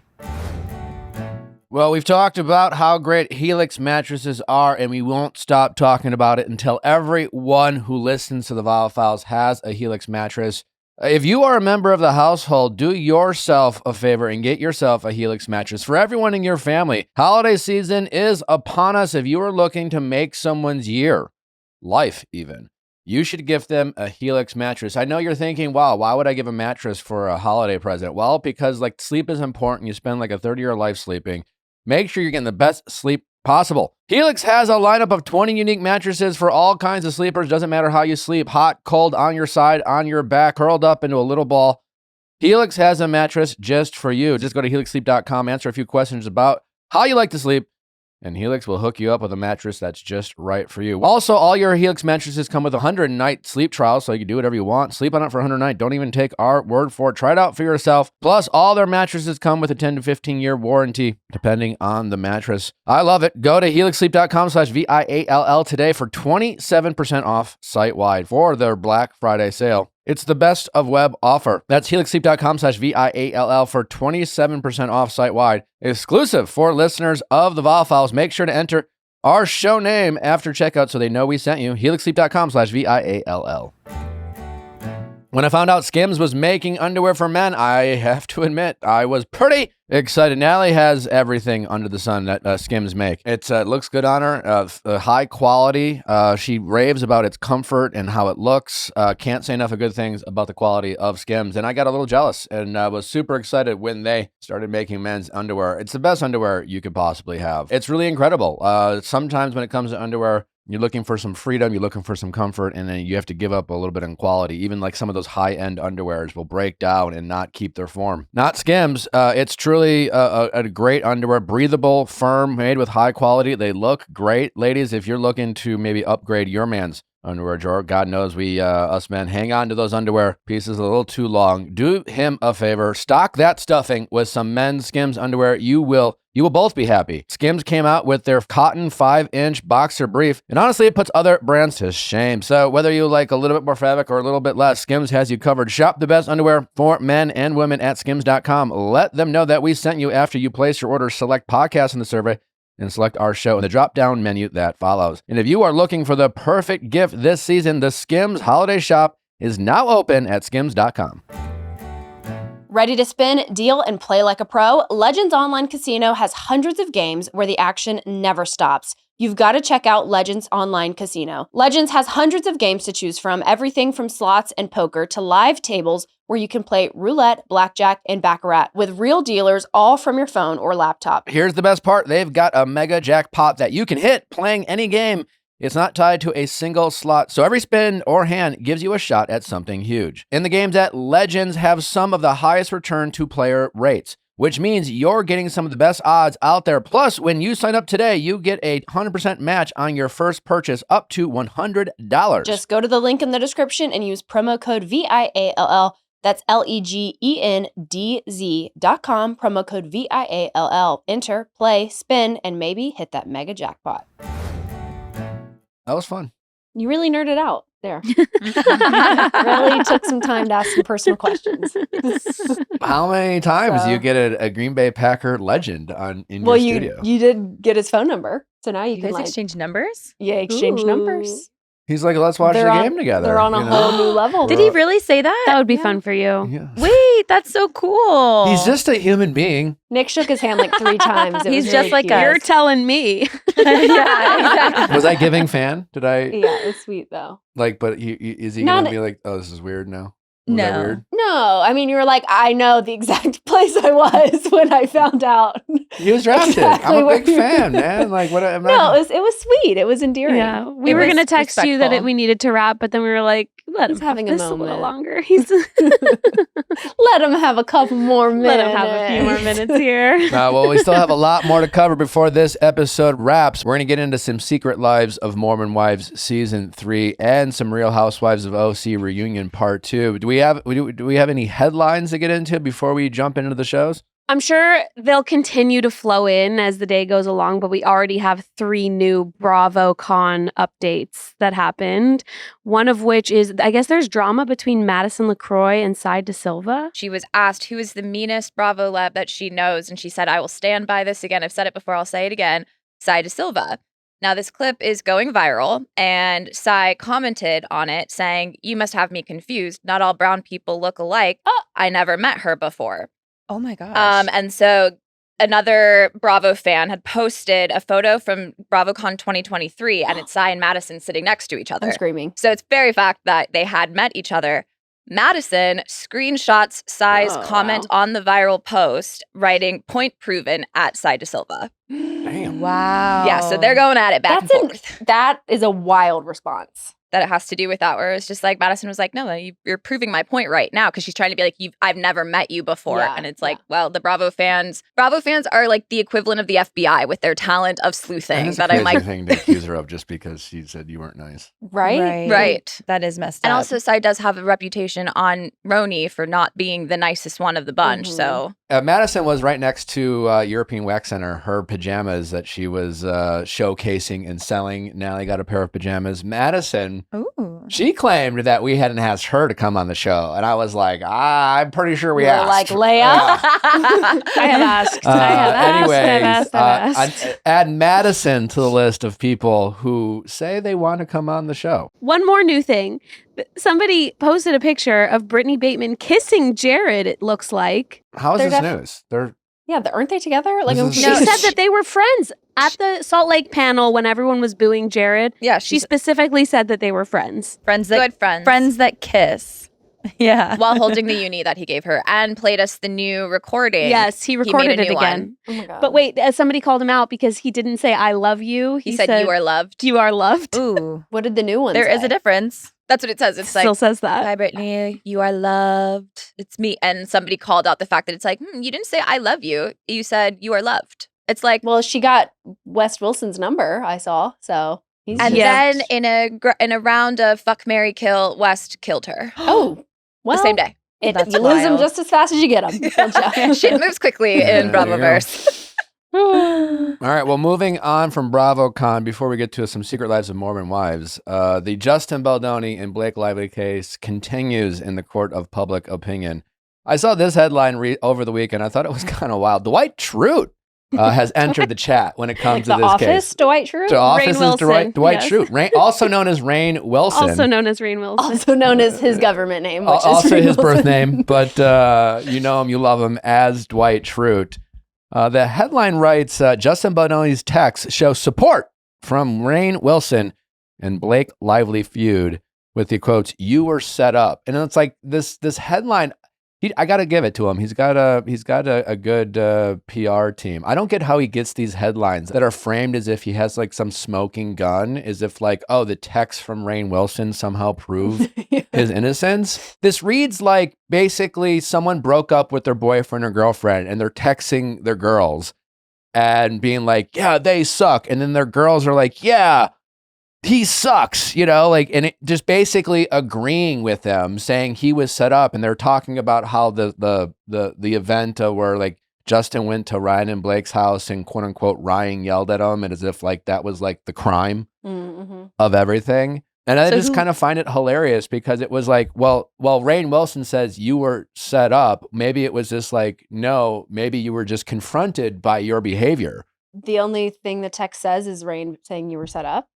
It It's goes cropped- into everything's cropped basically out? the conversation is like Justin kind of describing that night. Ryan was talking to me like I was a 5-year-old and scolding me, Baldoni wrote. I mean, again, if you were being weird around my wife, yeah, I might be scolding someone. They essentially said that Jamie, for those of you who don't know, is Justin Baldoni's producer and like CEO of his production company. He essentially said that Jamie and I are not who we claim to be, and that for us to have a podcast is unsafe because it makes people feel like we are safe. It's a crazy thing to like admit. That's what's so crazy about this is like, I feel like we're being gaslit, where it's just like, yeah, that's kind of their point. The point is you had a podcast about how you guys are safe around women. You know how to act around women. You understand the plight of women. You're advocating for women. And then you show up to a production set and you're kind of weird. And you're talking allegedly about like your favorite porn or your former porn addiction or things like that. And that's the whole point. Is that like when you portray yourself as one thing, you act another, it's kind of gaslighty. It's no different than you hold yourself to a higher standard and you don't live up to their standard, which was what it seems like in this text message that like Ryan and Blake were trying to convey. And the fact that like they're like talking about it in these text messages as if they're like, they don't understand what they're saying is like, you're kind of admitting it. Is Justin leaking these texts? texts? Clearly. Like Justin and his team are leaking these texts. And like I'm just fascinated by like Variety puts out this headline and it's like a headline as if like Rainn Wilson is like knows the truth. Like Rainn Wilson wasn't even there. He was like texting with his buddies about like, turns out Rainn Wilson was raised in the Baha'i faith. And I guess like Andy Grammer also Baha'i, Justin Bahoney also like, so they have a religious connection. I guess it seems like that's why they're friends. But anyways, it's just like fascinating how like these headlines, and maybe it's just because it's clickbait. I don't know. Clickbait for sure. But it's just basically Justin admitting to his friends that like Ryan got mad of how, like whether they agree it or not, like you're just talking about a husband who's defending his wife and they're acting like that's somehow a crime. This headline could have just said Rainn Wilson and Justin Baldoni are friends. And Literally. It would have been the same thing. That's it. That's the headline. True. No, it could have just said Justin Baldoni and Rainn Wilson spilling tea to each other. Text. They text. Yeah. They have each other's number. Yeah, he has like no insight knowledge, but it reads as if like somehow there's some smoking gun. And he basically was like, yeah, your girlfriend sucks. Yeah. I think if I've learned anything from this entire situation, it's that don't put anything in text. Don't put Don't do it. anything in Call text. them. Yeah, because also I'm like, is he upset that he's being pulled into a headline now? Because it's like I would I'm be. sure he's his friend, but I'm also like, wouldn't you just want to be left out? Like this is getting so messy. Like I would be. Yeah, I'd be annoyed. I feel like he has Rainn's permission. I don't know. I hope so. I would because hope that so. would be really like. But I feel like maybe he's the type to not have someone's permission Yeah. and leak things. Yeah. So, Also- I really think the biggest story that people don't talk about this is I just think how the online social manipulation that people can do. And I think the bigger story is greater than everyone involved in the story, and how you can have a social media team, basically attack your enemies, and you can create narratives online, and you can hire online trolls, and and I think that's the story that I think eventually will really come out in this case. But Yeah. Nick, I think you need to write a new book called Don't Text. Period. Just leave Don't it there. text. Yes. Don't text, go to therapy. But Dwight Schrute is Team Justin, so there you go. Well, speaking of social media, the ladies of the Mormon Wives are online and fighting with Dakota. We got we were in. Oh, did you know that Taylor Frankie Paul, our bachelorette, was also in Vegas filming? You're kidding. Yeah. Did you guys see her? Turns out, spoiler alert, they will be in Vegas this year.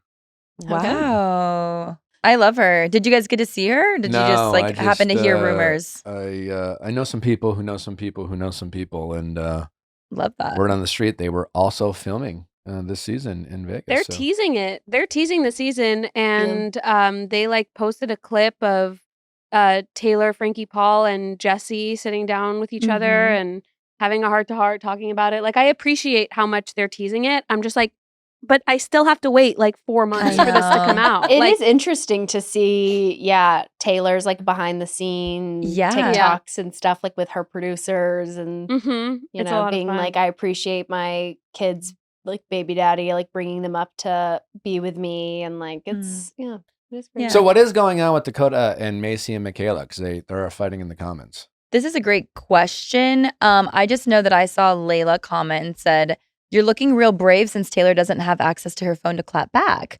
one more time for you, since you have a hard time comprehending. It's not what you did, it's who it was with. And then Macy chimed in quotes, I think, like, we're on a break. So I tried to hook up with someone Taylor considers family.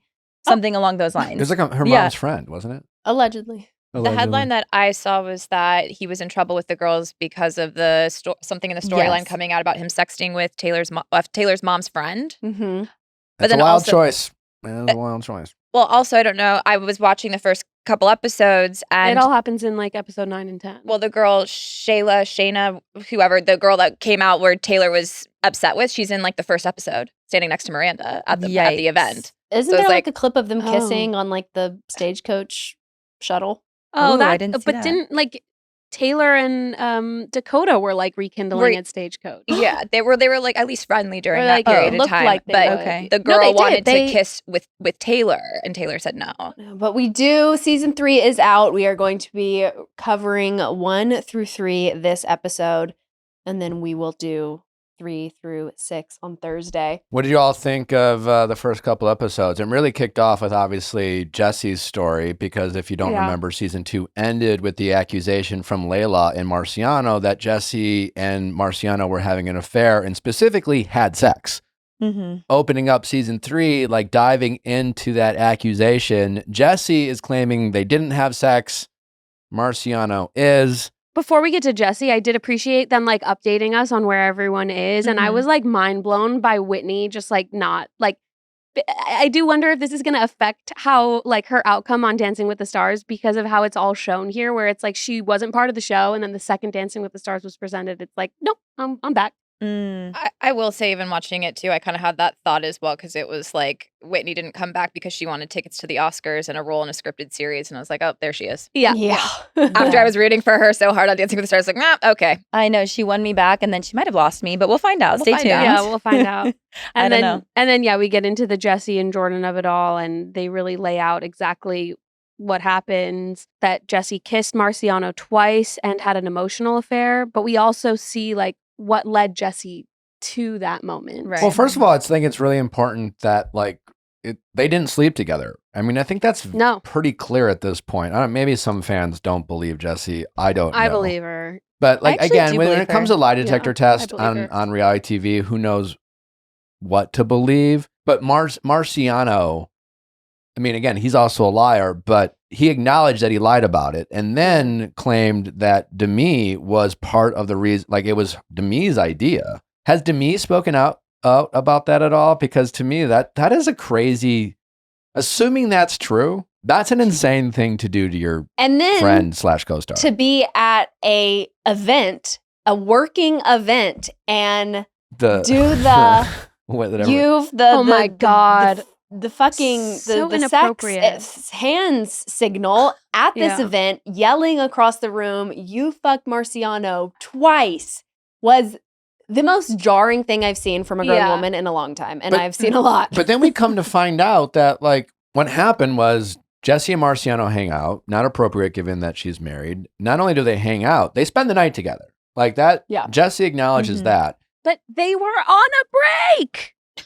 Yeah, they also, according to the show, Jesse was like they're on a break, which I felt like it was kind of like relevant information that wasn't really. It was kind of swept under the rug. They were literally on a break. It was Friends all over again. Like I get it though. separated. Like I understand the fact that like when you're separated or on a break, like sometimes there are rules that are either discussed or not discussed. Which I think that could have been like the fatal error, is like to not discuss boundaries. And then if you cross one, it's like, you should have known. Yeah. So I understand. I see like literally every side of it. I'm like, I don't want to say get it, but I'm like, I understand why this has become such a big issue, but I also understand why sometimes it's maybe graced over that they were like on a break. So I'm like, well, if they were planning to work through it, I don't know. It's tough. It's tough territory. It's tough. I mean, on a break when you're married is different when you're like just dating. Right. Because like, still married. What do you mean? Like you're still my wife, you know? Like, so Right. I can understand why that's like, I don't know, kind of a gray area. But like basically Marciano, it sounds like what happened is they go out, they get drinking, go drinking, they get fucked up, and Marciano wakes up the next day and just like assumes he had sex with Jesse. Right, because he had, you know, something in his pants. There you go. Well, that part felt Yeah. kind of made up, but I don't know. Yeah. Maybe he had a That's wet an dream. interesting detail to. Yeah. That's- Also, literally. he took a Viagra type thing, right? Like he took like a Crazy. yeah. So he took that. So I have to assume that like anything that got in the region could have Little created leakage. any kind of exactly. There's stimulation. They could have rubbed up against each other a little too Yeah. hard. You know who also was in Vegas with us during BravoCon? Who? Marciano. Was he really? We didn't see him, but No. we ran into the Cameo ladies who work for the company Cameo, and they had a dinner with, and he was like the featured guest. Oh wow. I met No Marciano thanks. recently. You At a- met him? I met him at a bar recently. Yeah. What do you like think? A couple weeks ago. It was so brief, but I feel like the general consensus, like I'm just like I don't understand how this person has infiltrated. Yep. And I say that with respect to him for who he is and what he does. But you don't I'm need like, to respect him, Susie. It's fine. I just don't want to be like nasty. But I'm like, how have like you have infiltrated this Yeah. like group of wives? Yeah, I was about to say, yeah, he How did go has this after two happened? married women.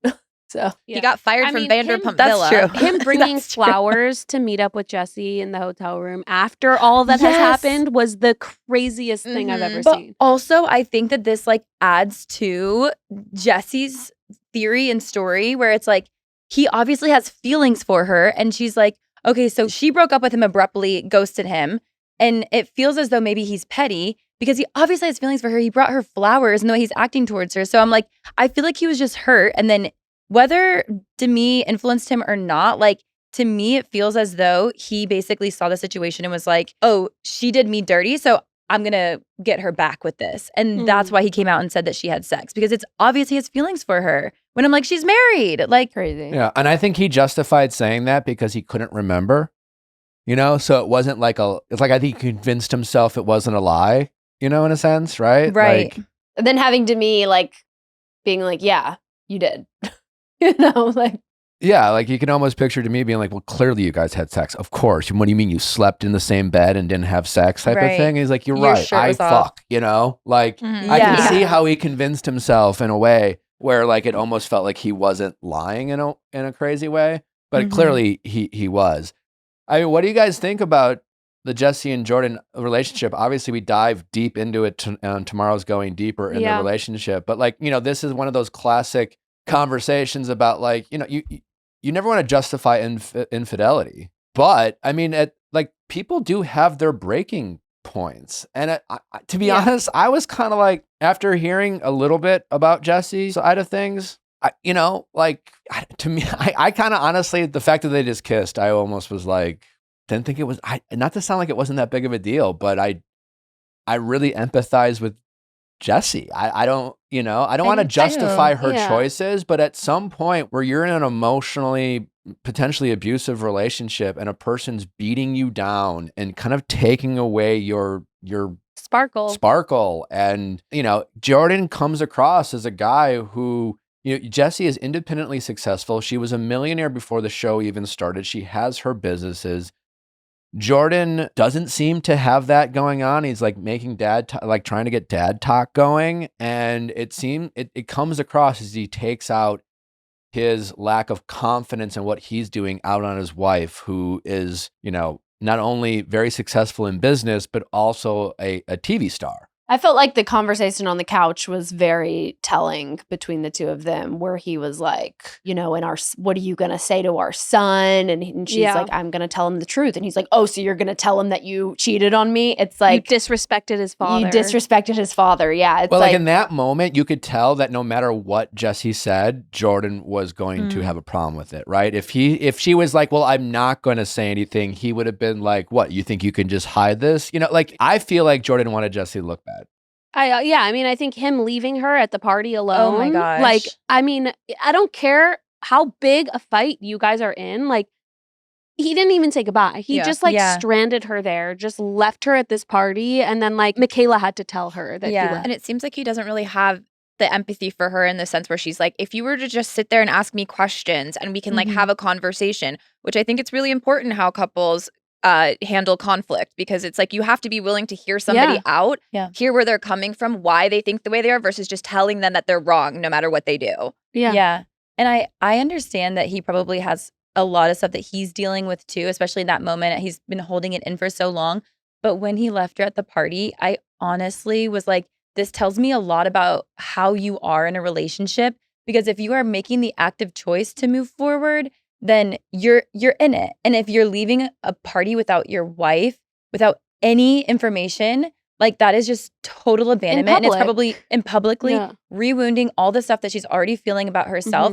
And I'm not justifying what she did, but I'm like, this is giving us a lot of information about who he is. And it was a really big red flag for me. It was also it seemed like for no reason. Like he was upset that all of a sudden she was arguing doing her job. with Layla, but she wasn't even. She was just having a conversation. It was like for no reason. Well, I looked at it for a reason. Like it seemed to me like he like wanted our sympathy. And you know what I'm saying? Like he woe is me. My wife doesn't pay attention to me. Yeah. Like he was painting himself as the victim. And again, when it comes to Jesse's choices and what happened to Marciano, sure, he's a victim. But the amount of times he said on camera, you had the affair, like very much just like wanting people to hear that while simultaneously like brushing over his behavior or not even acknowledging it. I mean, there's, to your point, Susie, it seems like Jordan doesn't have a set of standards of like, as a man, here's how I carry myself in my relationship. Here's how, I have certain non-negotiables as a husband about how I'm going to treat or talk to my wife, regardless of how she treats and talks to me. He seems to lack those standards and justifies how he feels as a reason to, treat Jesse.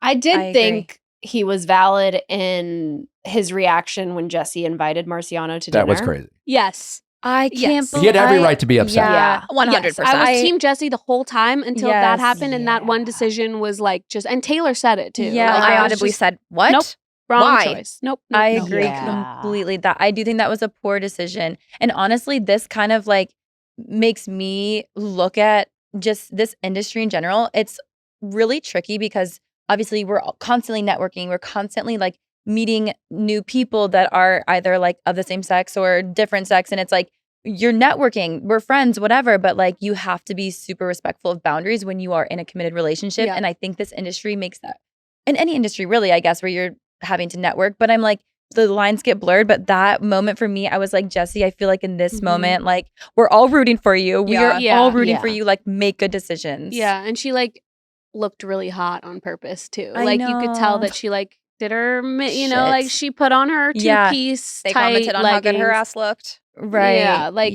she knew what she was doing. It was very flirty. He brought her flowers. She wasn't upset about it. It was definitely a bad look for Jesse. I mean, again, listen or watch Tomorrow's Going Deeper in the next 2 episodes.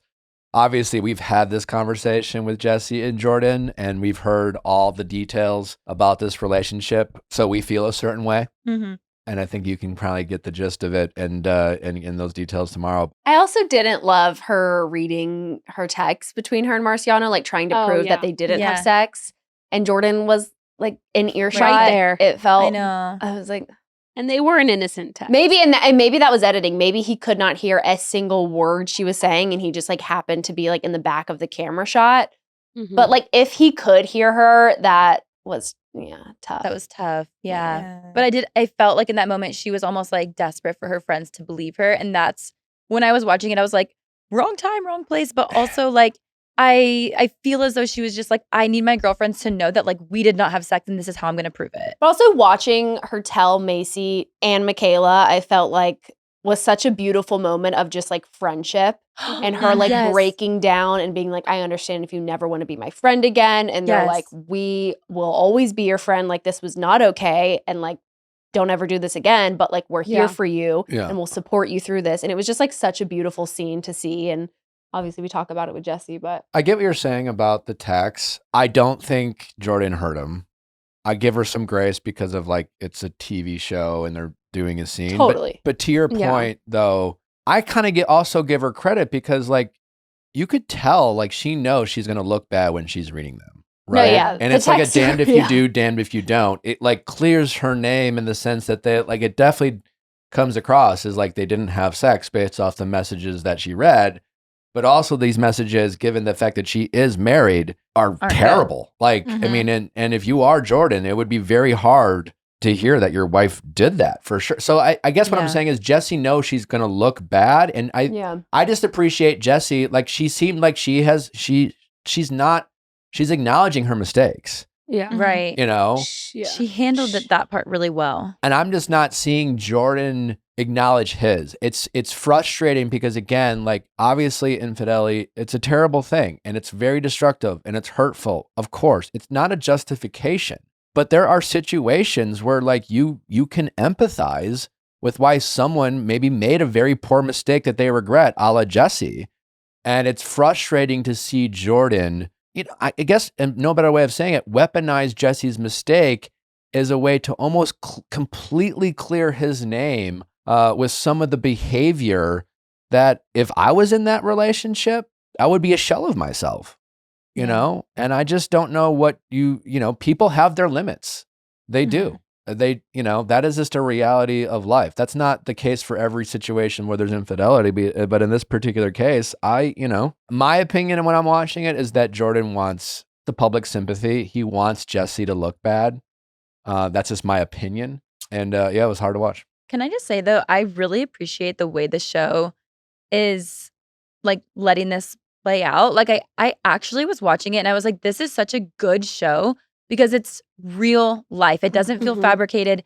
Like people experience this and it's really just like refreshing to see how Jessie kind of just owned it and was like, I'm sick to my stomach and like I have to now sit here and like take this. And I just love it. Like I'm watching the show and I'm like, this is so good. This is like real. It's truly like reality TV again. And I love that. I saw a TikTok someone made and it was like, you know, I love this show. I'm obsessed with this show. It's like such real life. It's so relatable. But then they're like talking about, you know, all of this stuff that's so real and relatable and serious. And then being like, I don't know if mom talk can survive. And it's like, it really takes the like seriousness out of it to where it's like. They gotta lose that. They gotta lose the line. That thread is the funniest part. We gotta take out the line. Macy don't know if mom talk can survive. I know. Yeah, it's a little dramatic. Or when Marciano admitted it, she was like, Mom talk survive. I know. Yeah. Anyways, we'll dive even deeper into Secret Lives of Mormon Wives on Thursday following part 1 of the Jessie and Jordan interview. As a reminder, part 1 is just Jessie next week, and she really gets into the whole relationship with her and Jordan, talks about their relationship and what, you know, kind of led to their falling out. And a lot of your questions are answered. And then part 2, the week following, we have Jessie and Jordan together. First, it's just me and Jordan. We address some of his behavior, and then we wrap up with Jessie and Jordan together. It is a part 2 extravaganza you definitely do not want to miss. So be sure to check that out. All right, we're going to wrap things up with The Real Housewives OC part 2. This is really giving part 2 in the sense of like, maybe we could have just had, you know, part 3. Am I the only one who kind of felt that? I felt like it was 45 minutes of like, whatever. I was like, part 2s usually are kind of that. I was like, I think the Matt coming out was probably the most interesting part to me. I agree. That stole the show for me. Yeah, if you have no idea what we're talking about or you missed the most recent episode of The Real Housewives of Orange County, here is your rapid recap. All right, and we're back to these psychos. Jen claims she never single white female Tamra. Tamra acknowledges Jen might have just wanted to be skinny and blonde like literally every other woman in OC. Heather says Gina opened up to her about her dreams of being a comedy writer, which was why Heather was so hurt by Gina making fun of her taking improv classes. However, it's important to note that aspiring comedy writers with no intention to do anything about it are the meanest to you when you earnestly work towards your sketch comedy dreams. Clearly, that is written by Mary. Also, during this performance, Shannon and Andy have a sidebar about if Shannon is allowed to use the bathroom, so it basically is an improv show. During the break, Katie cries and Shannon eats her meal prepped shredded chicken out of a plastic baggie. Relatable queens. Gretchen is mad that Katie said her apology text for a racist TikTok was made by ChatGPT, so she apologizes in real life, and it's okay now, I guess. Gretchen also calls lying about going to the hospital a miscommunication. Then Matt comes out. Gretchen says he called Eddie gay at the Maestro's dinner. No one really cares. Andy then denies that Sheena plotted all of this naked, wasted hospital stuff to get Gretchen back on the show. He says it's because she ate down during Ultimate Girls Trip and not because of Sheena Shea. Also, apparently, Slade isn't at Reunion because he doesn't want to be on camera. And Matt is like, this is a man on his 4th housewife. Don't believe it. Gretchen clarifies that actually, no, Ellen, that's not the truth. She is his 3rd housewife. Boom, roasted. And that's it for part 2. I thought the most interesting part of this episode was that not only Katie was not on some of these episodes, but like she didn't get paid. Right. I mean, yeah. And Jen kind of like denying that she like did play some sort of part in that. Jen couldn't take any accountability. And her story doesn't really add up of like, I have no idea what Naked Wasted is. And then she's like, oh, wait, this is what Naked Wasted is. And it's like, okay. Break it down.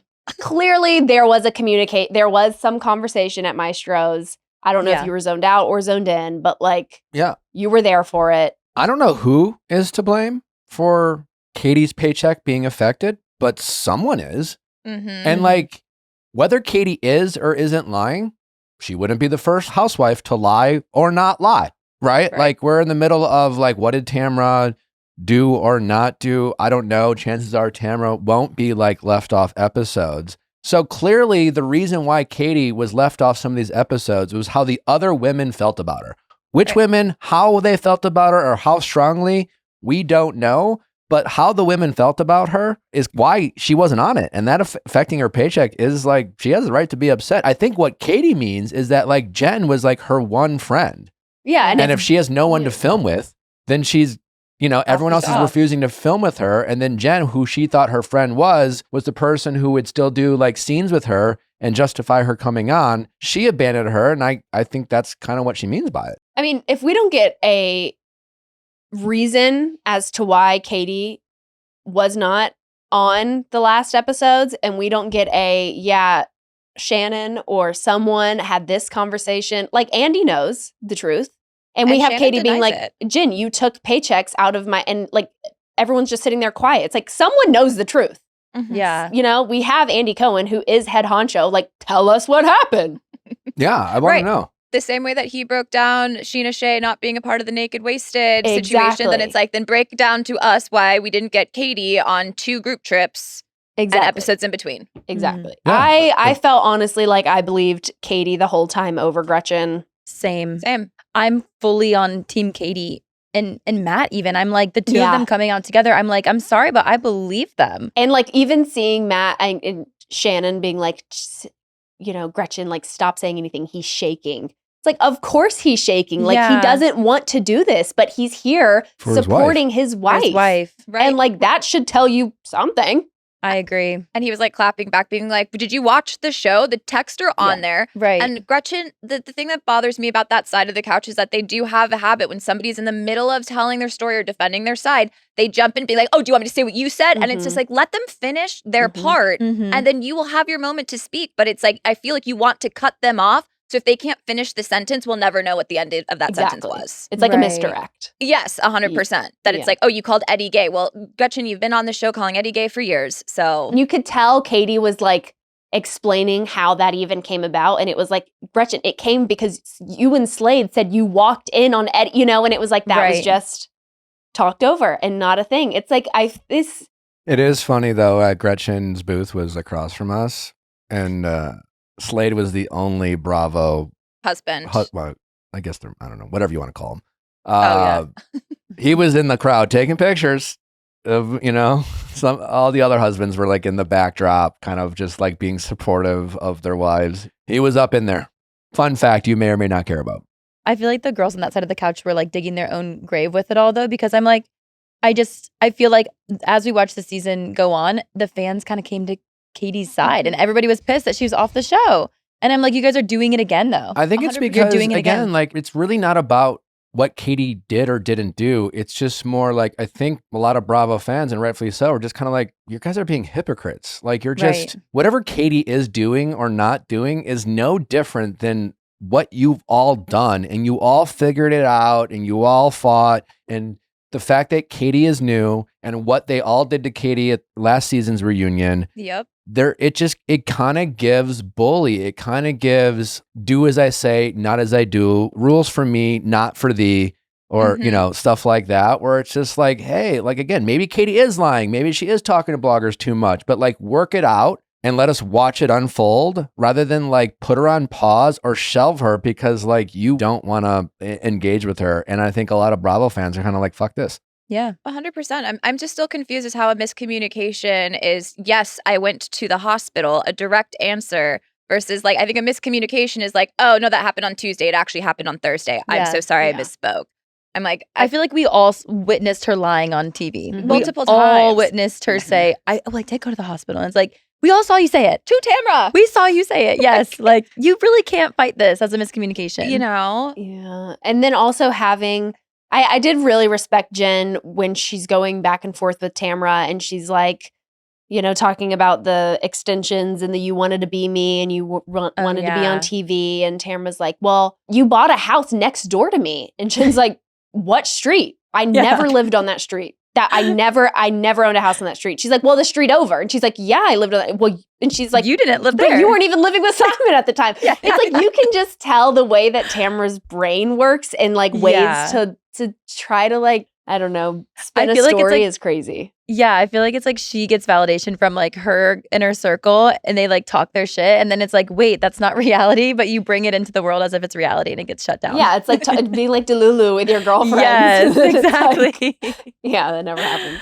All right. Well, part 3 will be next week. And that is, I think, the episode we are all waiting for because we have definitely been waiting to get to the bottom of the Gretchen and Tamra controversy. Did Gretchen do it? Is she being set up by Tamra or someone else? That'll all be next week. I think that will do it for today's episode. Thank you to our guest, Randall Cobb. Do not forget to join us for a Going Deeper episode that is explosive as any we had. It's part 1 of a 2-parter. Jesse Draper, formerly known as Jesse Naughty-Cara, joins us tomorrow. And don't forget, the following week is part 2 of this explosive Going Deeper with Jordan and Jesse. You will not want to miss it. Subscribe, tell all your friends. Do not forget to get that merch while it is available. It may already be sold out, but if it's not, be sure to grab it. Go to viallfiles.com. Also check out Viall Files Plus, all that fun stuff and more. We will see you tomorrow. Bye-bye. Bye. Bye.